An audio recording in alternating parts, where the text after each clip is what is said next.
ਵਾਹਿਗੁਰੂ ਜੀ ਕਾ ਖਾਲਸਾ, ਵਾਹਿਗੁਰੂ ਜੀ ਕੀ ਫਤਿਹ।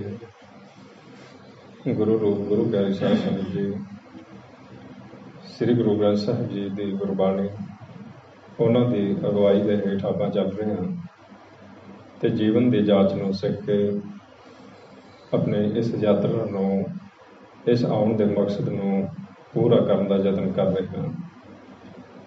ਮਹਾਰਾਜ ਨੇ ਅੱਜ ਜੋ ਆਪਾਂ ਵਿਚਾਰ ਕਰਨੀ ਹੈ, ਉਸ ਦੇ ਵਿੱਚ ਸਾਨੂੰ ਸਮਝਾਉਣਾ ਕਰਦੇ ਨੇ ਕਿ ਜਦੋਂ ਤੁਸੀਂ ਸੰਸਾਰ ਦੇ ਵਿੱਚ ਆਉਂਦੇ ਹੋ, ਇਹ ਜੋ ਆਕਾਰ ਹੈ, ਦ੍ਰਿਸ਼ਟਮਾਨ ਹੈ, ਇਸ ਨੂੰ ਸਰਗੁਣ ਕਿਹਾ ਗਿਆ ਹੈ। ਅਤੇ ਜਿੱਥੋਂ ਤੁਹਾਨੂੰ ਸਵਾਸ ਆਉਂਦੇ ਨੇ, ਇਸ ਨੂੰ ਨਿਰਗੁਣ ਕਿਹਾ ਗਿਆ ਹੈ, ਸੁੰਨ ਕਿਹਾ ਗਿਆ ਹੈ। ਇਹ ਜੋ ਸਰਗੁਣ ਅਤੇ ਨਿਰਗੁਣ ਹੈ, ਇਹ ਦੋਵੇਂ ਹੀ ਪਰਮਾਤਮਾ ਦੇ ਦੋ ਸਰੂਪ ਨੇ। ਇੱਕ ਹੈ ਦਿਖਾਈ ਦੇਣ ਵਾਲਾ, ਜਿਹੜਾ ਆਪਾਂ ਜਦੋਂ ਨੇਤਰ ਖੋਲ੍ਹਦੇ ਹਾਂ ਆਪਾਂ ਨੂੰ ਨਜ਼ਰ ਆਉਂਦਾ ਹੈ। ਦੂਸਰਾ ਸੂਖਮ ਰੂਪ ਹੈ, ਜਿਸ ਨੂੰ ਗਿਆਨ ਦੀ ਅਵਸਥਾ ਵਿੱਚ ਵਿਚਾਰਨਾ ਹੁੰਦਾ ਹੈ, ਫਿਰ ਉਸ ਨੂੰ ਸਹਿਜ ਵਿੱਚ ਜਾ ਕੇ ਦੇਖਿਆ ਜਾ ਸਕਦਾ ਹੈ। ਉਸ ਨੂੰ ਗੁਰਬਾਣੀ ਦੇ ਵਿੱਚ ਮਹਾਰਾਜ ਕਹਿੰਦੇ ਨੇ, ਸਹਿਜੇ ਅਦ੍ਰਿਸ਼ਟ ਪਹਿਚਾਨੀਏ, ਨਿਰਭਉ ਜੋਤ ਨਿਰੰਕਾਰ। ਹੁਣ ਅਦ੍ਰਿਸ਼ਟ ਜਿੱਥੋਂ ਸਵਾਸ ਆ ਰਹੇ ਨੇ, ਇਹ ਉਸ ਦਾ ਅਦ੍ਰਿਸ਼ਟ ਸਰੂਪ ਹੈ, ਅਤੇ ਜਿਸ ਨੂੰ ਸਵਾਸ ਆ ਰਹੇ ਨੇ ਉਹ ਦ੍ਰਿਸ਼ਟਮਾਨ ਸਰੂਪ ਹੈ। ਇੱਕ ਹੈ ਆਕਾਰ, ਦੂਸਰਾ ਹੈ ਨਿਰਾਕਾਰ। ਇੱਕ ਹੈ ਸਰਗੁਣ, ਦੂਸਰਾ ਹੈ ਨਿਰਗੁਣ। ਇੱਕ ਹੈ ਸੂਖਮ, ਦੂਸਰਾ ਹੈ ਅਸਥੂਲ। ਇੱਕ ਹੈ ਮਾਇਆ, ਦੂਸਰਾ ਹੈ ਬ੍ਰਹਮ। ਇਸ ਤਰ੍ਹਾਂ ਗੁਰਬਾਣੀ ਦੇ ਵਿੱਚ ਇਹਨਾਂ ਦੇ ਨਾਮ ਦੱਸੇ ਹੋਏ ਨੇ। ਇੱਕ ਨੂੰ ਪੁਰਖ ਵੀ ਕਹਿਤਾ ਹੈ, ਦੂਸਰੇ ਨੂੰ ਨਾਰ ਵੀ ਕਹਿਤਾ ਹੈ।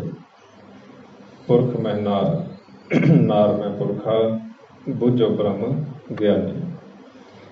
ਇਹ ਜੋ ਆਪਦੇ ਚਾਰ ਚੁਫੇਰੇ ਆਪਣੇ ਸੂਖਮ ਸਰੂਪ ਹੈ, ਨਿਰਗੁਣ ਸਰੂਪ ਹੈ, ਇਸ ਨੂੰ ਪੁਰਖ ਕਹਿ ਕੇ ਅਤੇ ਆਪਾਂ ਨੂੰ ਨਾਰੀ ਦਾ ਨਾਂ ਦਿੱਤਾ ਹੈ। ਅਤੇ ਆਪਣੇ ਅੰਦਰ ਉਸ ਫਿਰ ਸੂਖਮ ਰੂਪ, ਸ਼ਬਦ ਰੂਪ ਵਿੱਚ ਟਕਸਾਲ ਖੋਲ੍ਹ ਕੇ ਦੇਖਦਾ ਹੈ। ਜੋਤ ਉਸਦੀ ਬਿਰਾਜਮਾਨ ਹੈ ਆਤਮਾ ਦੇ ਰੂਪ ਵਿੱਚ। ਇਸ ਕਰਕੇ ਫਿਰ ਕਹਿ ਦਿੱਤਾ ਹੈ ਪੁਰਖ ਮੈਂ ਨਾਰ। ਇਸ ਤਰ੍ਹਾਂ ਹੁਣ ਪਰਮਾਤਮਾ ਨੇ ਦੋ ਸਰੂਪ ਪ੍ਰਗਟ ਕਰਕੇ ਇਹਨਾਂ ਦੋਹਾਂ ਨੂੰ ਦੋ ਦੇਸ਼ਾਂ ਦਾ ਵੀ ਨਾਂ ਦੇ ਦਿੱਤਾ ਗਿਆ। ਇੱਕ ਨੂੰ ਲੋਕ ਕਿਹਾ ਗਿਆ, ਦੂਸਰੇ ਨੂੰ ਪਰਲੋਕ ਕਿਹਾ ਗਿਆ। ਜਿੱਥੋਂ ਸਵਾਸ ਸ਼ੁਰੂ ਹੋ ਜਾਂਦੇ ਨੇ, ਇਹ ਪਰਲੋਕ ਸ਼ੁਰੂ ਹੋ ਜਾਂਦਾ ਹੈ। ਜਿੱਥੋਂ ਸਾਡਾ ਸਰੀਰ ਦੀ ਹੱਦਬੰਦੀ ਖਤਮ ਹੋ ਜਾਂਦੀ ਹੈ, ਰੋਮ ਰੋਮ ਤੋਂ, ਜਿੱਥੋਂ ਤੱਕ ਇਹ ਰੋਮ ਦੀ ਹੱਦਬੰਦੀ ਹੈ, ਇਸ ਨੂੰ ਲੋਕ ਕਹਿਤਾ ਹੈ। ਇਸ ਤਰ੍ਹਾਂ ਇਸ ਲੋਕ ਅਤੇ ਪਰਲੋਕ ਦੇ ਵਿੱਚ ਪਰਮਾਤਮਾ ਜਿਹੜਾ ਹੈ, ਉਹ ਆਪ ਦੇ ਸਰੂਪ ਨੂੰ ਦੋਹਾਂ ਨੂੰ ਦੇਖ ਰਿਹਾ ਹੈ, ਖੇਲ ਨੂੰ ਖਿਡਾ ਰਿਹਾ ਹੈ। ਹੁਣ ਜਦੋਂ ਉਹਨਾਂ ਨੇ ਇਸ ਖੇਲ ਨੂੰ ਖੇਲਿਆ ਹੈ, ਸਰਗੁਣ ਅਤੇ ਨਿਰਗੁਣ ਦੇ ਵਿੱਚ ਆਪ ਦੀ ਜੋਤ ਧਰੀ ਹੈ, ਇਹਨਾਂ ਦੋਹਾਂ ਤੋਂ ਵੀ ਨਿਆਰਾ ਹੈ। ਕਿਉਂਕਿ ਜਦੋਂ ਸੰਸਾਰ ਨੇ ਇੱਕ ਰੂਪ ਹੋਣਾ ਹੈ, ਉਦੋਂ ਨਿਰਗੁਣ ਨੇ ਵੀ ਸਮਾਪਤ ਹੋ ਜਾਣਾ ਹੈ, ਸਰਗੁਣ ਨੇ ਵੀ ਸਮਾਪਤ ਹੋ ਜਾਣਾ ਹੈ। ਨਾ ਤਾਂ ਨਿਰਗੁਣ ਰਹੇਗਾ, ਨਾ ਸਰਗੁਣ ਰਹੇਗਾ, ਕੇਵਲ ਨਿਰਾਕਾਰ ਹੀ ਰਹੇਗਾ, ਨਿਰੰਕਾਰ ਹੀ ਰਹੇਗਾ। ਇਸ ਕਰਕੇ ਇਸ ਤੱਤਾਂ ਦੇ ਖੇਲ ਦੇ ਵਿੱਚ, ਜਿਸ ਦੇ ਵਿੱਚ ਮਨ ਹੁਣ ਆ ਚੁੱਕਿਆ ਹੈ, ਇੱਥੇ ਗੁਰਬਾਣੀ ਵਿੱਚ ਆਪਾਂ ਨੂੰ ਸਮਝਾਉਂਦੇ ਨੇ ਵੀ ਇੱਥੇ ਹੁਣ ਤੁਸੀਂ ਦੋ ਹਿੱਸਿਆਂ ਵਿੱਚ ਇਸ ਨੂੰ ਵੰਡ ਸਕਦੇ ਹੋ। ਇੱਕ ਲੋਕ, ਦੂਸਰਾ ਪਰਲੋਕ। ਪਰਲੋਕ ਜਿਹੜਾ ਹੈ, ਉਹ ਸ਼ਬਦ ਦੁਆਰਾ ਉੱਥੇ ਸੂਖਮ ਰੂਪ ਵਿੱਚ ਮਨ ਵਾਸਤੇ ਅਸਥਾਨ ਬਣਾ ਦਿੱਤਾ ਗਿਆ ਹੈ। ਉਸ ਪਰਲੋਕ ਵਿੱਚੋਂ ਜੋ ਸਾਡੇ ਮਨ ਨੂੰ ਕੁਝ ਹਿੱਸਾ ਦਿੱਤਾ ਗਿਆ, ਉਸ ਨੂੰ ਕਹਿ ਦਿੱਤਾ ਗਿਆ ਨਿਜ ਮਹਿਲ। ਇਸ ਲੋਕ ਦੇ ਵਿੱਚ 9 ਦੁਆਰੇ ਖੁੱਲ੍ਹਦੇ ਨੇ, ਪਰਲੋਕ ਦੇ ਵੱਲ 10ਵਾਂ ਖੁੱਲ੍ਹਦਾ ਹੈ। 10ਵੇਂ ਦਾ ਜੋ ਸੰਪਰਕ ਹੈ, ਇਹ ਪਰਲੋਕ ਦੇ ਨਾਲ ਹੈ। ਜਦੋਂ ਮਨ ਇਸ ਮਾਇਆ ਦੇ ਘਰ ਵਿੱਚ ਆਉਂਦਾ ਹੈ, ਉਦੋਂ ਇਹ ਜੋ ਪਰਲੋਕ ਤੋਂ ਸੰਬੰਧ ਜੋੜਨ ਵਾਲਾ ਦਰਵਾਜ਼ਾ ਹੈ, ਇਹ ਗੁਪਤ ਹੋ ਜਾਂਦਾ ਹੈ। ਜਦੋਂ ਉਹ ਦਰਵਾਜ਼ਾ ਬੰਦ ਹੁੰਦਾ ਹੈ, ਇਹ ਜੋ ਸ਼ਬਦ ਦੇ ਆਸਰੇ ਇਹ ਸਾਡਾ ਸੁਖਮ ਜਿਹੜਾ ਨਿਜ ਮਹਿਲ ਹੈ, ਇਸ ਨੂੰ ਤਿਆਰ ਕਰਦੇ ਨੇ। ਇਹ ਸ਼ਬਦ ਦੇ ਆਸਰੇ ਥੰਮਿਆ ਹੋਇਆ ਹੈ। ਇਸ ਸ਼ਬਦ ਨੂੰ ਗੁਪਤ ਕਰ ਦਿੱਤਾ ਜਾਂਦਾ ਹੈ। ਜਿਉਂ ਹੀ ਮਨ ਸੰਸਾਰ ਵਿੱਚ ਜਨਮ ਹੁੰਦਾ ਹੈ, ਉਸ ਵਕਤ ਇਹ ਜੋ ਸ਼ਬਦ ਹੈ ਜੋ ਪਰਲੋਕ ਵਿੱਚੋਂ ਆ ਰਿਹਾ ਹੈ ਨਿਜ ਮਹਿਲ ਦੇ ਵਿੱਚ, ਇਹ ਨਿਜ ਮਹਿਲ ਤੱਕ ਹੀ ਰਹਿ ਜਾਂਦਾ ਹੈ। ਦਰਵਾਜ਼ਾ ਬੰਦ ਹੋ ਜਾਂਦਾ ਹੈ। ਮਨ ਫਿਰ ਇੱਧਰ ਆਉਂਦਾ ਹੈ। ਜਦੋਂ ਮਨ ਇੱਧਰ ਆਉਂਦਾ ਹੈ, ਇੱਧਰ ਚੱਲਦੀ ਹੈ ਪੌਣ। ਪਰਲੋਕ ਤੋਂ ਟੁੱਟ ਗਿਆ, ਨਿਜ ਮਹਿਲ ਤੋਂ ਟੁੱਟ ਗਿਆ, ਫਿਰ ਕਿੱਥੇ ਆ ਗਿਆ? ਇਹ ਪੌਣ ਦੇ ਵਿੱਚ। ਜਿਉਂ ਹੀ ਪੌਣ ਆਈ, ਮਨ ਪੌਣ ਦੇ ਵਿੱਚ ਪ੍ਰਵੇਸ਼ ਕਰ ਗਿਆ। ਜਦੋਂ ਮਨ ਪੌਣ ਦੇ ਵਿੱਚ ਪ੍ਰਵੇਸ਼ ਕਰ ਗਿਆ, ਫਿਰ ਇਸ ਲੋਕ ਦਾ ਇਹ ਜੋ ਕਾਇਆ ਸੀ, ਇਸ ਨੇ ਉੱਠ ਕੇ ਦੇਖਣਾ, ਬੋਲਣਾ, ਹਰਕਤ ਕਰਨੀ ਸ਼ੁਰੂ ਕੀਤੀ। 9 ਦੁਆਰੇ ਪ੍ਰਗਟ ਹੋ ਗਈ। ਇਸ ਨੂੰ ਗੁਰਬਾਣੀ ਵਿੱਚ ਮਹਾਰਾਜ ਆਪਾਂ ਨੂੰ ਸਮਝਾਉਂਦੇ ਨੇ, 9 ਦੁਆਰੇ ਪ੍ਰਗਟ ਕੀਏ, 10ਵਾਂ ਗੁਪਤ ਰਖਾਇਆ, ਬੰਦ ਹੋ ਗਿਆ ਉਹ 10ਵਾਂ ਦੁਆਰ। ਤੇ ਜਦੋਂ ਉਹ 10ਵਾਂ ਬੰਦ ਹੋ ਗਿਆ, ਨਾ ਸਾਨੂੰ ਪਰਲੋਕ ਦੀ ਸੋਝੀ ਰਹੀ, ਨਾ ਸਾਨੂੰ ਸ਼ਬਦ ਦੀ ਸੋਝੀ ਰਹੀ, ਨਾ ਸਾਨੂੰ ਨਿਰਗੁਣ ਦਾ ਗਿਆਨ ਰਿਹਾ। ਅਸੀਂ ਕਿੱਥੇ ਆ ਗਏ? ਸਿਰਫ ਤੇ ਸਿਰਫ ਸਰਗੁਣ ਦੇ ਵਿੱਚ, ਸਰੀਰਾਂ ਦੇ ਵਿੱਚ। ਸਰੀਰਾਂ ਵਿੱਚ ਆ ਕੇ ਕੌਣ ਆ ਗਿਆ? ਮਨ ਆ ਗਿਆ। ਮਨ ਇਸ ਲੋਕ ਵਿੱਚ ਆ ਗਿਆ। ਮਨ ਨੇ ਇਹ ਕੱਪੜਾ ਪਾ ਲਿਆ ਸਰੀਰ ਦਾ। ਇਹ ਜੋ ਕੱਪੜਾ ਹੈ, ਇਹ ਮਨ ਨੇ ਪਾ ਲਿਆ। ਜਦੋਂ ਹੀ ਮਨ ਨੇ ਕੱਪੜਾ ਪਾਇਆ, ਮਨ ਇਸ ਤਨ ਵਿੱਚ 2 ਚੀਜ਼ਾਂ ਲੈ ਕੇ ਆਇਆ। ਇੱਕ ਹੈ ਅਕਲ, ਜਿਸ ਦੁਆਰਾ ਲੋਕ ਵਿੱਚ ਆਉਣਾ ਤੇ ਪਰਲੋਕ ਵਿੱਚ ਜਾਣਾ ਸਿੱਖਣਾ ਹੈ। ਇੱਕ ਹੈ ਅਕਲ, ਦੂਸਰੀ ਹੈ ਜੋਤ। ਜੋਤ ਦਾ ਇਸਤੇਮਾਲ ਤੇ ਅਕਲ ਦਾ ਇਸਤੇਮਾਲ ਇਹ ਮਨ ਨੇ ਆ ਕੇ ਸਿੱਖਣਾ ਹੈ। ਕਿਉਂਕਿ ਜਿੰਨਾ ਚਿਰ ਅਸੀਂ ਇੱਥੇ ਨਹੀਂ ਆਉਂਦੇ, ਉਹਨਾਂ ਚਿਰ ਜੋਤ ਨਿਜ ਮਹਿਲ ਵਿੱਚ ਕੰਮ ਕਰਦੀ ਹੈ। ਉੱਥੇ ਨਾਮ ਦੇ ਨਾਲ ਸੰਪਰਕ ਜੁੜਿਆ ਹੋਣ ਕਰਕੇ ਸਾਸ ਜੀਵ ਦਾ ਮਨ ਦਾ ਸਿਮਰਨ ਹੁੰਦਾ ਹੈ, ਜੋ ਮਾਤਾ ਦੇ ਉਦਰ ਦੀ ਅਵਸਥਾ ਹੈ, ਜਿੱਥੇ ਬੱਚੇ ਦਾ ਸੰਪਰਕ ਨਿਜ ਘਰ ਦਾ ਰਾਹੀਂ ਅੱਗੇ ਸੁਖਮ ਨਾਲ ਜੁੜਿਆ ਹੁੰਦਾ ਹੈ। ਇਸ ਤਰ੍ਹਾਂ ਹੁਣ ਜਦੋਂ ਸੰਸਾਰ ਵਿੱਚ ਆਉਂਦਾ ਹੈ, ਉਹ ਸ਼ਬਦ ਤੋਂ ਲਿਵ ਟੁੱਟਦੀ ਹੈ। ਲਿਵ ਛੁੜ ਕੇ ਲੱਗੀ ਤ੍ਰਿਸ਼ਨਾ, ਮਾਇਆ ਅਮਰ ਵਰਤਾਇਆ। ਜਿਉਂ ਹੀ ਉਸ ਸ਼ਬਦ ਤੋਂ ਨਿਜ ਘਰ ਤੋਂ ਬਾਹਰ ਆਇਆ, ਉਹ ਅਕਲ ਜੋ ਇੱਧਰ ਕੰਮ ਕਰ ਰਹੀ ਸੀ, ਜੋ ਜੋਤ ਇੱਧਰ ਕੰਮ ਕਰ ਰਹੀ ਸੀ, ਹੁਣ ਉਸ ਅਕਲ ਦਾ ਤੇ ਜੋਤ ਦਾ ਇਸਤੇਮਾਲ ਇਹ ਭੁੱਲ ਗਿਆ ਹੈ। ਇਸ ਨੇ 9 ਦੁਆਰੇ ਖੋਲ੍ਹੇ। ਇੱਧਰ ਅੱਖਾਂ ਖੋਲ੍ਹੀਆਂ ਨੇ, ਦੇਖਣ ਲੱਗਾ। ਕਿਸ ਨੂੰ ਦੇਖਦਾ ਹੈ? ਸਰਗੁਣ ਨੂੰ, ਦ੍ਰਿਸ਼ਟਮਾਨ ਨੂੰ। ਜੋਤ ਦਾ ਇਸਤੇਮਾਲ ਕਰ ਰਿਹਾ ਹੈ, ਦੇਖ ਰਿਹਾ ਹੈ। ਅਜੇ ਅਕਲ ਦਾ ਇਸਤੇਮਾਲ ਨਹੀਂ ਕੀਤਾ। ਸਿਰਫ ਤੇ ਸਿਰਫ ਦੇਖ ਰਿਹਾ ਹੈ। ਜੇ ਉਹ ਬੁਲਾਉਣ ਲੱਗਦੇ ਨੇ, ਅੰਦਰੋਂ ਬੋਲ ਰਿਹਾ ਹੈ, ਬਾਹਰੋਂ ਬੁਲਾ ਰਹੇ ਨੇ, ਆਵਾਜ਼ ਲੈ ਕੇ ਉੱਧਰ ਦੇਖਣਾ ਸ਼ੁਰੂ ਕਰ ਦਿੰਦਾ ਹੈ। ਇਸ ਤਰ੍ਹਾਂ ਸਿਰਫ ਤੇ ਸਿਰਫ ਪਹਿਲਾਂ ਆਉਂਦਿਆਂ ਸਾਰੀ ਜੋਤ ਦਾ ਇਸਤੇਮਾਲ ਕਰਦਾ ਹੈ। ਜੋ ਮਹਾਰਾਜ ਸਮਝਾਉਂਦੇ ਨੇ, ਇਹ ਨੇਤਰੋ ਮੇਰਿਓ ਹਰ ਤੂੰ ਮੈਂ ਜੋਤ ਧਰੀ। ਜਦੋਂ ਹੀ ਇਹ ਨੇਤਰਾਂ ਵਿੱਚ ਆ ਕੇ ਜੋਤ ਦਾ ਇਸਤੇਮਾਲ ਕਰਦਾ ਹੈ, ਨੇਤਰ ਖੋਲ੍ਹਦਾ ਹੈ, ਇਸ ਨੂੰ ਸਾਹਮਣੇ ਦਿਸਦਾ ਹੈ ਕਿ ਕੋਲ ਕੋਈ ਬੈਠੇ ਹੋਏ ਨੇ। ਉਹ ਕੌਣ ਨੇ? ਗੌਰ ਨਾਲ ਦੇਖਦਾ ਹੈ ਕਿ ਜਿਨ੍ਹਾਂ ਨੂੰ ਮੈਂ ਦੇਖ ਰਿਹਾ ਸੀ ਅਜੇ ਪਹਿਲਾਂ, ਉਹ ਨਹੀਂ ਦਿਸ ਰਿਹਾ, ਉਹ ਕਿੱਥੇ ਗਿਆ? ਜੋ ਨਿਰਾਕਾਰ ਸੀ, ਨਿਰਗੁਣ ਸੀ, ਉਹ ਨਜ਼ਰ ਨਹੀਂ ਆ ਰਿਹਾ। ਇਹ ਰੋ ਪਿਆ ਕਿ ਮੇਰੇ ਤੋਂ ਮੇਰਾ ਮਾਤਾ ਪਿਤਾ ਵਿਛੜ ਗਿਆ ਹੈ। ਇਸ ਨੂੰ ਮਹਾਰਾਜ ਕਹਿੰਦੇ ਨੇ, ਜੈ ਤਨ ਬਾਣੀ ਵਿਸਰ ਜਾਏ, ਜਿਉਂ ਪੱਕਾ ਰੋਗੇ ਮਿਲ ਲਾਏ। ਜਿਵੇਂ ਬੱਚੇ ਦਾ ਜਨਮ ਹੋਇਆ, ਸੰਸਾਰ ਵਿੱਚ ਆਇਆ, ਉਸਨੇ ਉੱਚੀ ਦੇ ਕੇ ਧਾਰ ਮਾਰੀ, ਰੋ ਪਿਆ। ਜਿਉਂ ਹੀ ਰੋਇਆ ਉਦੋਂ ਇਸ ਦੇ ਅੱਗੇ ਹੁਣ ਜਿਹੜਾ ਵੀ ਸੀ ਜਿਸ ਦੇ ਨਾਲ ਇਸਦਾ ਸੰਯੋਗ ਜੁੜਿਆ, ਉਹਨਾਂ ਨੇ ਇਸ ਨੂੰ ਚੁੱਕਿਆ ਤੇ ਮੁੱਖ ਵਿੱਚ ਇਸ ਦੀ ਖੁਰਾਕ ਪਾ ਦਿੱਤੀ ਗਈ। ਉਸ ਨੂੰ ਮਹਾਰਾਜ ਕਹਿੰਦੇ ਨੇ, ਪਹਿਲੇ ਪਿਆਰ ਲੱਗਾ ਥਣ ਦੁੱਧ, ਜਿਉਂ ਹੀ ਮਨ ਦੀ ਖੁਰਾਕ ਤਨ ਦੀ ਖੁਰਾਕ ਆਈ, ਭਰਮ ਪੈ ਗਿਆ ਕਿ ਮਿਲ ਗਿਆ ਹੈ ਮੈਨੂੰ ਮੇਰਾ ਮਾਤਾ ਪਿਤਾ। ਦੇਖਾਂ ਤਾਂ ਇਹ ਕਿਹੋ ਜਿਹਾ ਹੈ, ਦੇਖ ਰਿਹਾ ਹੈ ਇਸ ਨੂੰ ਸਰੀਰ ਨਜ਼ਰ ਆਇਆ ਮਾਤਾ ਦਾ, ਜਿਸ ਨੂੰ ਆਪਾਂ ਖਿਤਾਬ ਦਿੰਦੇ ਹਾਂ ਵੀ ਮਾਤਾ ਹੈ।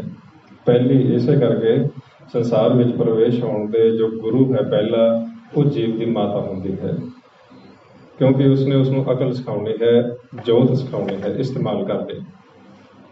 ਹੁਣ ਸੰਯੋਗ ਜੁੜਿਆ ਮਾਤਾ ਦੇ ਨਾਲ, ਮਾਤਾ ਨੇ ਇਸ ਨੂੰ ਹੌਲੀ ਹੌਲੀ ਉਹ ਜੋ ਅਕਲ ਹੈ ਇਸਤੇਮਾਲ ਕਰਨੀ ਸਿਖਾਈ ਕਿ ਇੱਧਰ ਇਹ ਤੇਰਾ ਪਾਪਾ ਹੈ, ਇਹ ਤੇਰੀ ਮਾਤਾ ਹੈ, ਇਹ ਤੇਰੀ ਭੈਣ ਹੈ, ਤੇਰੇ ਰਿਸ਼ਤੇਦਾਰ ਨੇ, ਇੱਧਰ ਧਿਆਨ ਨਾਲ ਦੇਖ। ਉਸ ਦਾ ਨਾਂ ਰੱਖ ਕੇ ਉਸਨੂੰ ਆਵਾਜ਼ ਮਾਰੀ ਜਾਣ ਲੱਗੀ। ਉਹ ਜੋ ਅਕਲ ਦਾ ਇਸਤੇਮਾਲ ਹੁਣ ਕਰਨ ਲੱਗਿਆ ਹੈ, ਕੰਨਾਂ ਨਾਲ ਆਵਾਜ਼ ਨੂੰ ਸੁਣਦਾ ਹੈ, ਪਛਾਣ ਕਰ ਰਿਹਾ ਹੈ, ਅਕਲ ਦਾ ਇਸਤੇਮਾਲ ਸ਼ੁਰੂ ਹੋ ਗਿਆ ਹੈ। ਜਦੋਂ ਆਪਦਾ ਕੋਈ ਆਵਾਜ਼ ਮਾਰਦਾ ਹੈ ਉਧਰ ਦੇਖ ਕੇ ਖੁਸ਼ ਹੋ ਜਾਂਦਾ ਹੈ, ਜਦੋਂ ਕੋਈ ਦੂਸਰਾ ਆਵਾਜ਼ ਮਾਰਦਾ ਹੈ ਉਧਰ ਦੇਖ ਕੇ ਰੋਣਾ ਸ਼ੁਰੂ ਕਰ ਦਿੰਦਾ ਹੈ, ਇਹ ਮੈਨੂੰ ਹੁਣ ਬੁਲਾ ਲੈਂਦੇ, ਇਹ ਮੈਨੂੰ ਚੁੱਕ ਲੈਣਗੇ। ਉਹਨਾਂ ਨੂੰ ਦੇਖ ਕੇ ਫਿਰ ਰੋਂਦਾ ਹੈ। ਇਸ ਤਰ੍ਹਾਂ ਇਸ ਅਕਲ ਅਤੇ ਜੋਤ ਦਾ ਇਸਤੇਮਾਲ ਜਦੋਂ ਇਸ ਸੰਸਾਰ ਵਿੱਚ ਆ ਕੇ ਇਸ ਲੋਕ ਵਿੱਚ ਬੱਚਾ ਕਰਦਾ ਹੈ, ਫਿਰ ਉਸ ਦੇ ਅੰਦਰ ਦੁਬਦਾ ਦਾ ਜਨਮ ਹੁੰਦਾ ਹੈ ਕਿ ਜਦੋਂ ਤੱਕ ਕੋਈ ਆਪਣਾ ਉਸ ਨੂੰ ਪਛਾਣ, ਜੋ ਮਾਤਾ ਨੇ ਜਿਸ ਨੂੰ ਕਹਿ ਦਿੱਤਾ ਹੈ, ਕਿ ਜਿਸ ਨੂੰ ਮਾਤਾ ਨੇ ਕਹਿ ਦਿੱਤਾ ਹੈ ਤੇਰਾ ਪਿਤਾ ਹੈ, ਉਹ ਵਿਸ਼ਵਾਸ ਕਰ ਲੈਂਦਾ ਹੈ ਕਿ ਵਾਕਈ ਹੀ ਇਹਨੇ ਕਿਹਾ ਹੈ ਮੇਰਾ ਪਿਤਾ ਹੈ। ਹੁਣ ਇਸ ਤਰੀਕੇ ਨਾਲ ਇੱਥੇ ਮਾਤਾ ਦਾ ਬਹੁਤ ਵੱਡਾ ਰੋਲ ਹੈ। ਜੇ ਗੁਰਮੁਖ ਮਾਤਾ ਹੈ, ਉਹ ਉਸ ਨੂੰ ਨਿਰਗੁਣ ਦਾ ਗਿਆਨ ਵੀ ਨਾਲ ਨਾਲ ਦੇਗੀ ਕਿ ਜਿੱਥੋਂ ਤੈਨੂੰ ਸਵਾਸ ਆ ਰਹੇ ਨੇ, ਇੱਥੇ ਤੇਰਾ ਪਿਤਾ ਅਸਲੀ ਸਮਾਇਆ ਹੋਇਆ ਹੈ। ਨਿਰਗੁਣ ਨਾਮ ਨਿਦਾਨ ਹੈ, ਸਹਿਜੇ ਸੋਝੀ ਹੋਏ। ਅਸੀਂ ਤੈਨੂੰ ਖਿਡਾਉਣ ਵਾਸਤੇ ਇੱਕ ਸਪੁਰਦ ਕੀਤੇ ਗਏ ਹਾਂ, ਬਤੌਰ ਸਾਡੀ ਇੱਕ ਡਿਊਟੀ ਲੱਗੀ ਹੈ। ਤੂੰ ਸਾਡੇ ਘਰ ਮਹਿਮਾਨ ਦੇ ਰੂਪ ਵਿੱਚ ਆਇਆ ਹੈ, ਖੇਡਣ ਵਾਸਤੇ ਖਿਡਾਰੀ ਦੇ ਰੂਪ ਵਿੱਚ ਆਇਆ ਹੈ। ਜਿਸ ਨੇ ਤੈਨੂੰ ਭੇਜਿਆ ਹੈ ਉਹ ਸਾਰਿਆਂ ਦਾ ਮਾਤਾ ਪਿਤਾ ਹੈ। ਇਸ ਤਰ੍ਹਾਂ ਗੁਰਮੁਖ ਜਿਹੜੀ ਮਾਤਾ ਹੈ, ਉਹ ਇਸ ਨੂੰ ਦੁਬਦਾ ਤੋਂ ਉੱਪਰ ਉਠਾ ਕੇ ਪਿਆਰ ਦੀ ਅਵਸਥਾ ਵਿੱਚ ਤੋਰਦੀ ਹੈ। ਸਰਗੁਣ ਦੇ ਵਿੱਚ ਵੀ ਪਰਮਾਤਮਾ ਦਾ ਸਰੂਪ ਦਿਖਾਇਆ ਜਾਂਦਾ ਹੈ ਕਿ ਤੂੰ ਕਿਸੇ ਨਾਲ ਨਫ਼ਰਤ ਨਹੀਂ ਕਰਦੀ, ਇਹ ਪਰਮਾਤਮਾ ਦਾ ਹੀ ਸਰੂਪ ਹੈ। ਇਸ ਤਰ੍ਹਾਂ ਜਦੋਂ ਹੁਣ ਉਹ ਬੱਚਾ ਇੱਧਰੋਂ ਟੁੱਟਿਆ, ਇੱਧਰ ਮਾਇਆ ਦੇ ਦੇਸ਼ ਵਿੱਚ ਆਇਆ, ਜਿਸ ਜੋਤ ਦਾ ਹੁਣ ਇਸਤੇਮਾਲ ਕਰ ਰਿਹਾ ਹੈ, ਅਕਲ ਦਾ ਇਸਤੇਮਾਲ ਕਰ ਰਿਹਾ ਹੈ, ਬਹੁਤਾ ਜਿਹੜਾ ਸੰਸਾਰ ਹੈ ਉਹ ਦੁਆਇਤ ਵਿੱਚ ਚੱਲਦਾ ਹੈ, ਕਿਉਂਕਿ ਗੁਰਮੁਖ ਮਾਂ ਦਾ ਵਿਰਲੇ ਹੁੰਦੇ ਨੇ ਪਿਤਾ। ਸੰਸਾਰ ਜੋ ਹੈ ਉਹ ਮਨਮਤ ਵਿੱਚ ਇਹਨਾਂ ਪੰਜਾਂ ਦੇ ਵੱਸ ਹੈ। ਜਦੋਂ ਹੁਣ ਉਹ ਐਸੀ ਅਵਸਥਾ ਦੇ ਵਿੱਚ ਸੰਸਾਰ ਦੇ ਵਿੱਚ ਚੱਲਦਾ ਹੈ, ਚਲਦਿਆਂ ਜਦੋਂ ਉਸਦਾ ਨਾਂ ਰੱਖ ਦਿੱਤਾ ਗਿਆ, ਉਹ ਦੇਖਣਾ ਸ਼ੁਰੂ ਕਰਦਾ ਹੈ, ਬੋਲਣਾ ਸ਼ੁਰੂ ਕਰਦਾ ਹੈ, ਬੋਲਦਾ ਹੈ, ਇਸ ਲੋਕ ਦੀ ਭਾਸ਼ਾ ਬੋਲਦਾ ਹੈ, ਜੋ ਮਹਾਰਾਜ ਸਮਝਾ ਰਹੇ ਨੇ ਗੁਰਬਾਣੀ ਦੇ ਵਿੱਚ। ਅਗਨ ਬਿੰਬ ਭਵਣੇ ਕੀ ਬਾਣੀ, ਤੀਨ ਨਾਮ ਕੇ ਦਸਾ।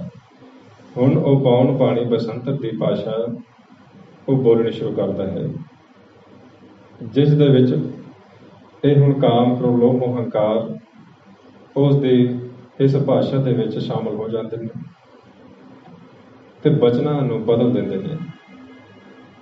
ਇਸ ਤਰ੍ਹਾਂ ਇਹ ਜਿਹੜੇ ਕਾਲ ਹੈ, ਇਹ ਹੌਲੀ ਹੌਲੀ ਗਿਆਨ ਇੰਦਰੀਆਂ ਦੇ ਉੱਪਰ ਜਾਲ ਪਾ ਕੇ ਮਨ ਨੂੰ ਆਪਦੇ ਜਾਲ ਵਿੱਚ ਫਸਾ ਲੈਂਦਾ ਹੈ। ਸਰਗੁਣ ਦੇ ਨਾਲੋਂ ਲਿਵ ਤੋੜ ਦਿੱਤੀ ਗਈ ਤੇ ਨਿਰਗੁਣ ਦੇ ਨਾਲੋਂ ਲਿਵ ਤੋੜ ਦਿੱਤੀ ਗਈ, ਸਰਗੁਣ ਦੇ ਨਾਲ ਜੋੜ ਦਿੱਤੀ ਗਈ। ਹੁਣ ਕੀ ਹੋਣ ਲੱਗਿਆ, ਨੇਤਰ ਵੀ ਦੁਬਦਾ ਦੇ ਵਿੱਚ ਦੇਖਣ ਲੱਗੇ। ਆਪਣਾ ਪਰਾਇਆ, ਜਿਸ ਤੋਂ ਕੁਝ ਸੁੱਖ ਮਿਲਣ ਲੱਗਾ ਉਸ ਦੇ ਨਾਲ ਤੁਰ ਪਿਆ, ਜਿਸ ਤੋਂ ਲੈਣ ਦੇਣ ਦਾ ਕੁਝ ਫਰਕ ਪੈ ਗਿਆ ਉਸੇ ਨੂੰ ਇਸਨੇ ਦੂਸਰੀ ਦ੍ਰਿਸ਼ਟੀ ਨਾਲ ਦੇਖਣਾ ਸ਼ੁਰੂ ਕਰਤਾ।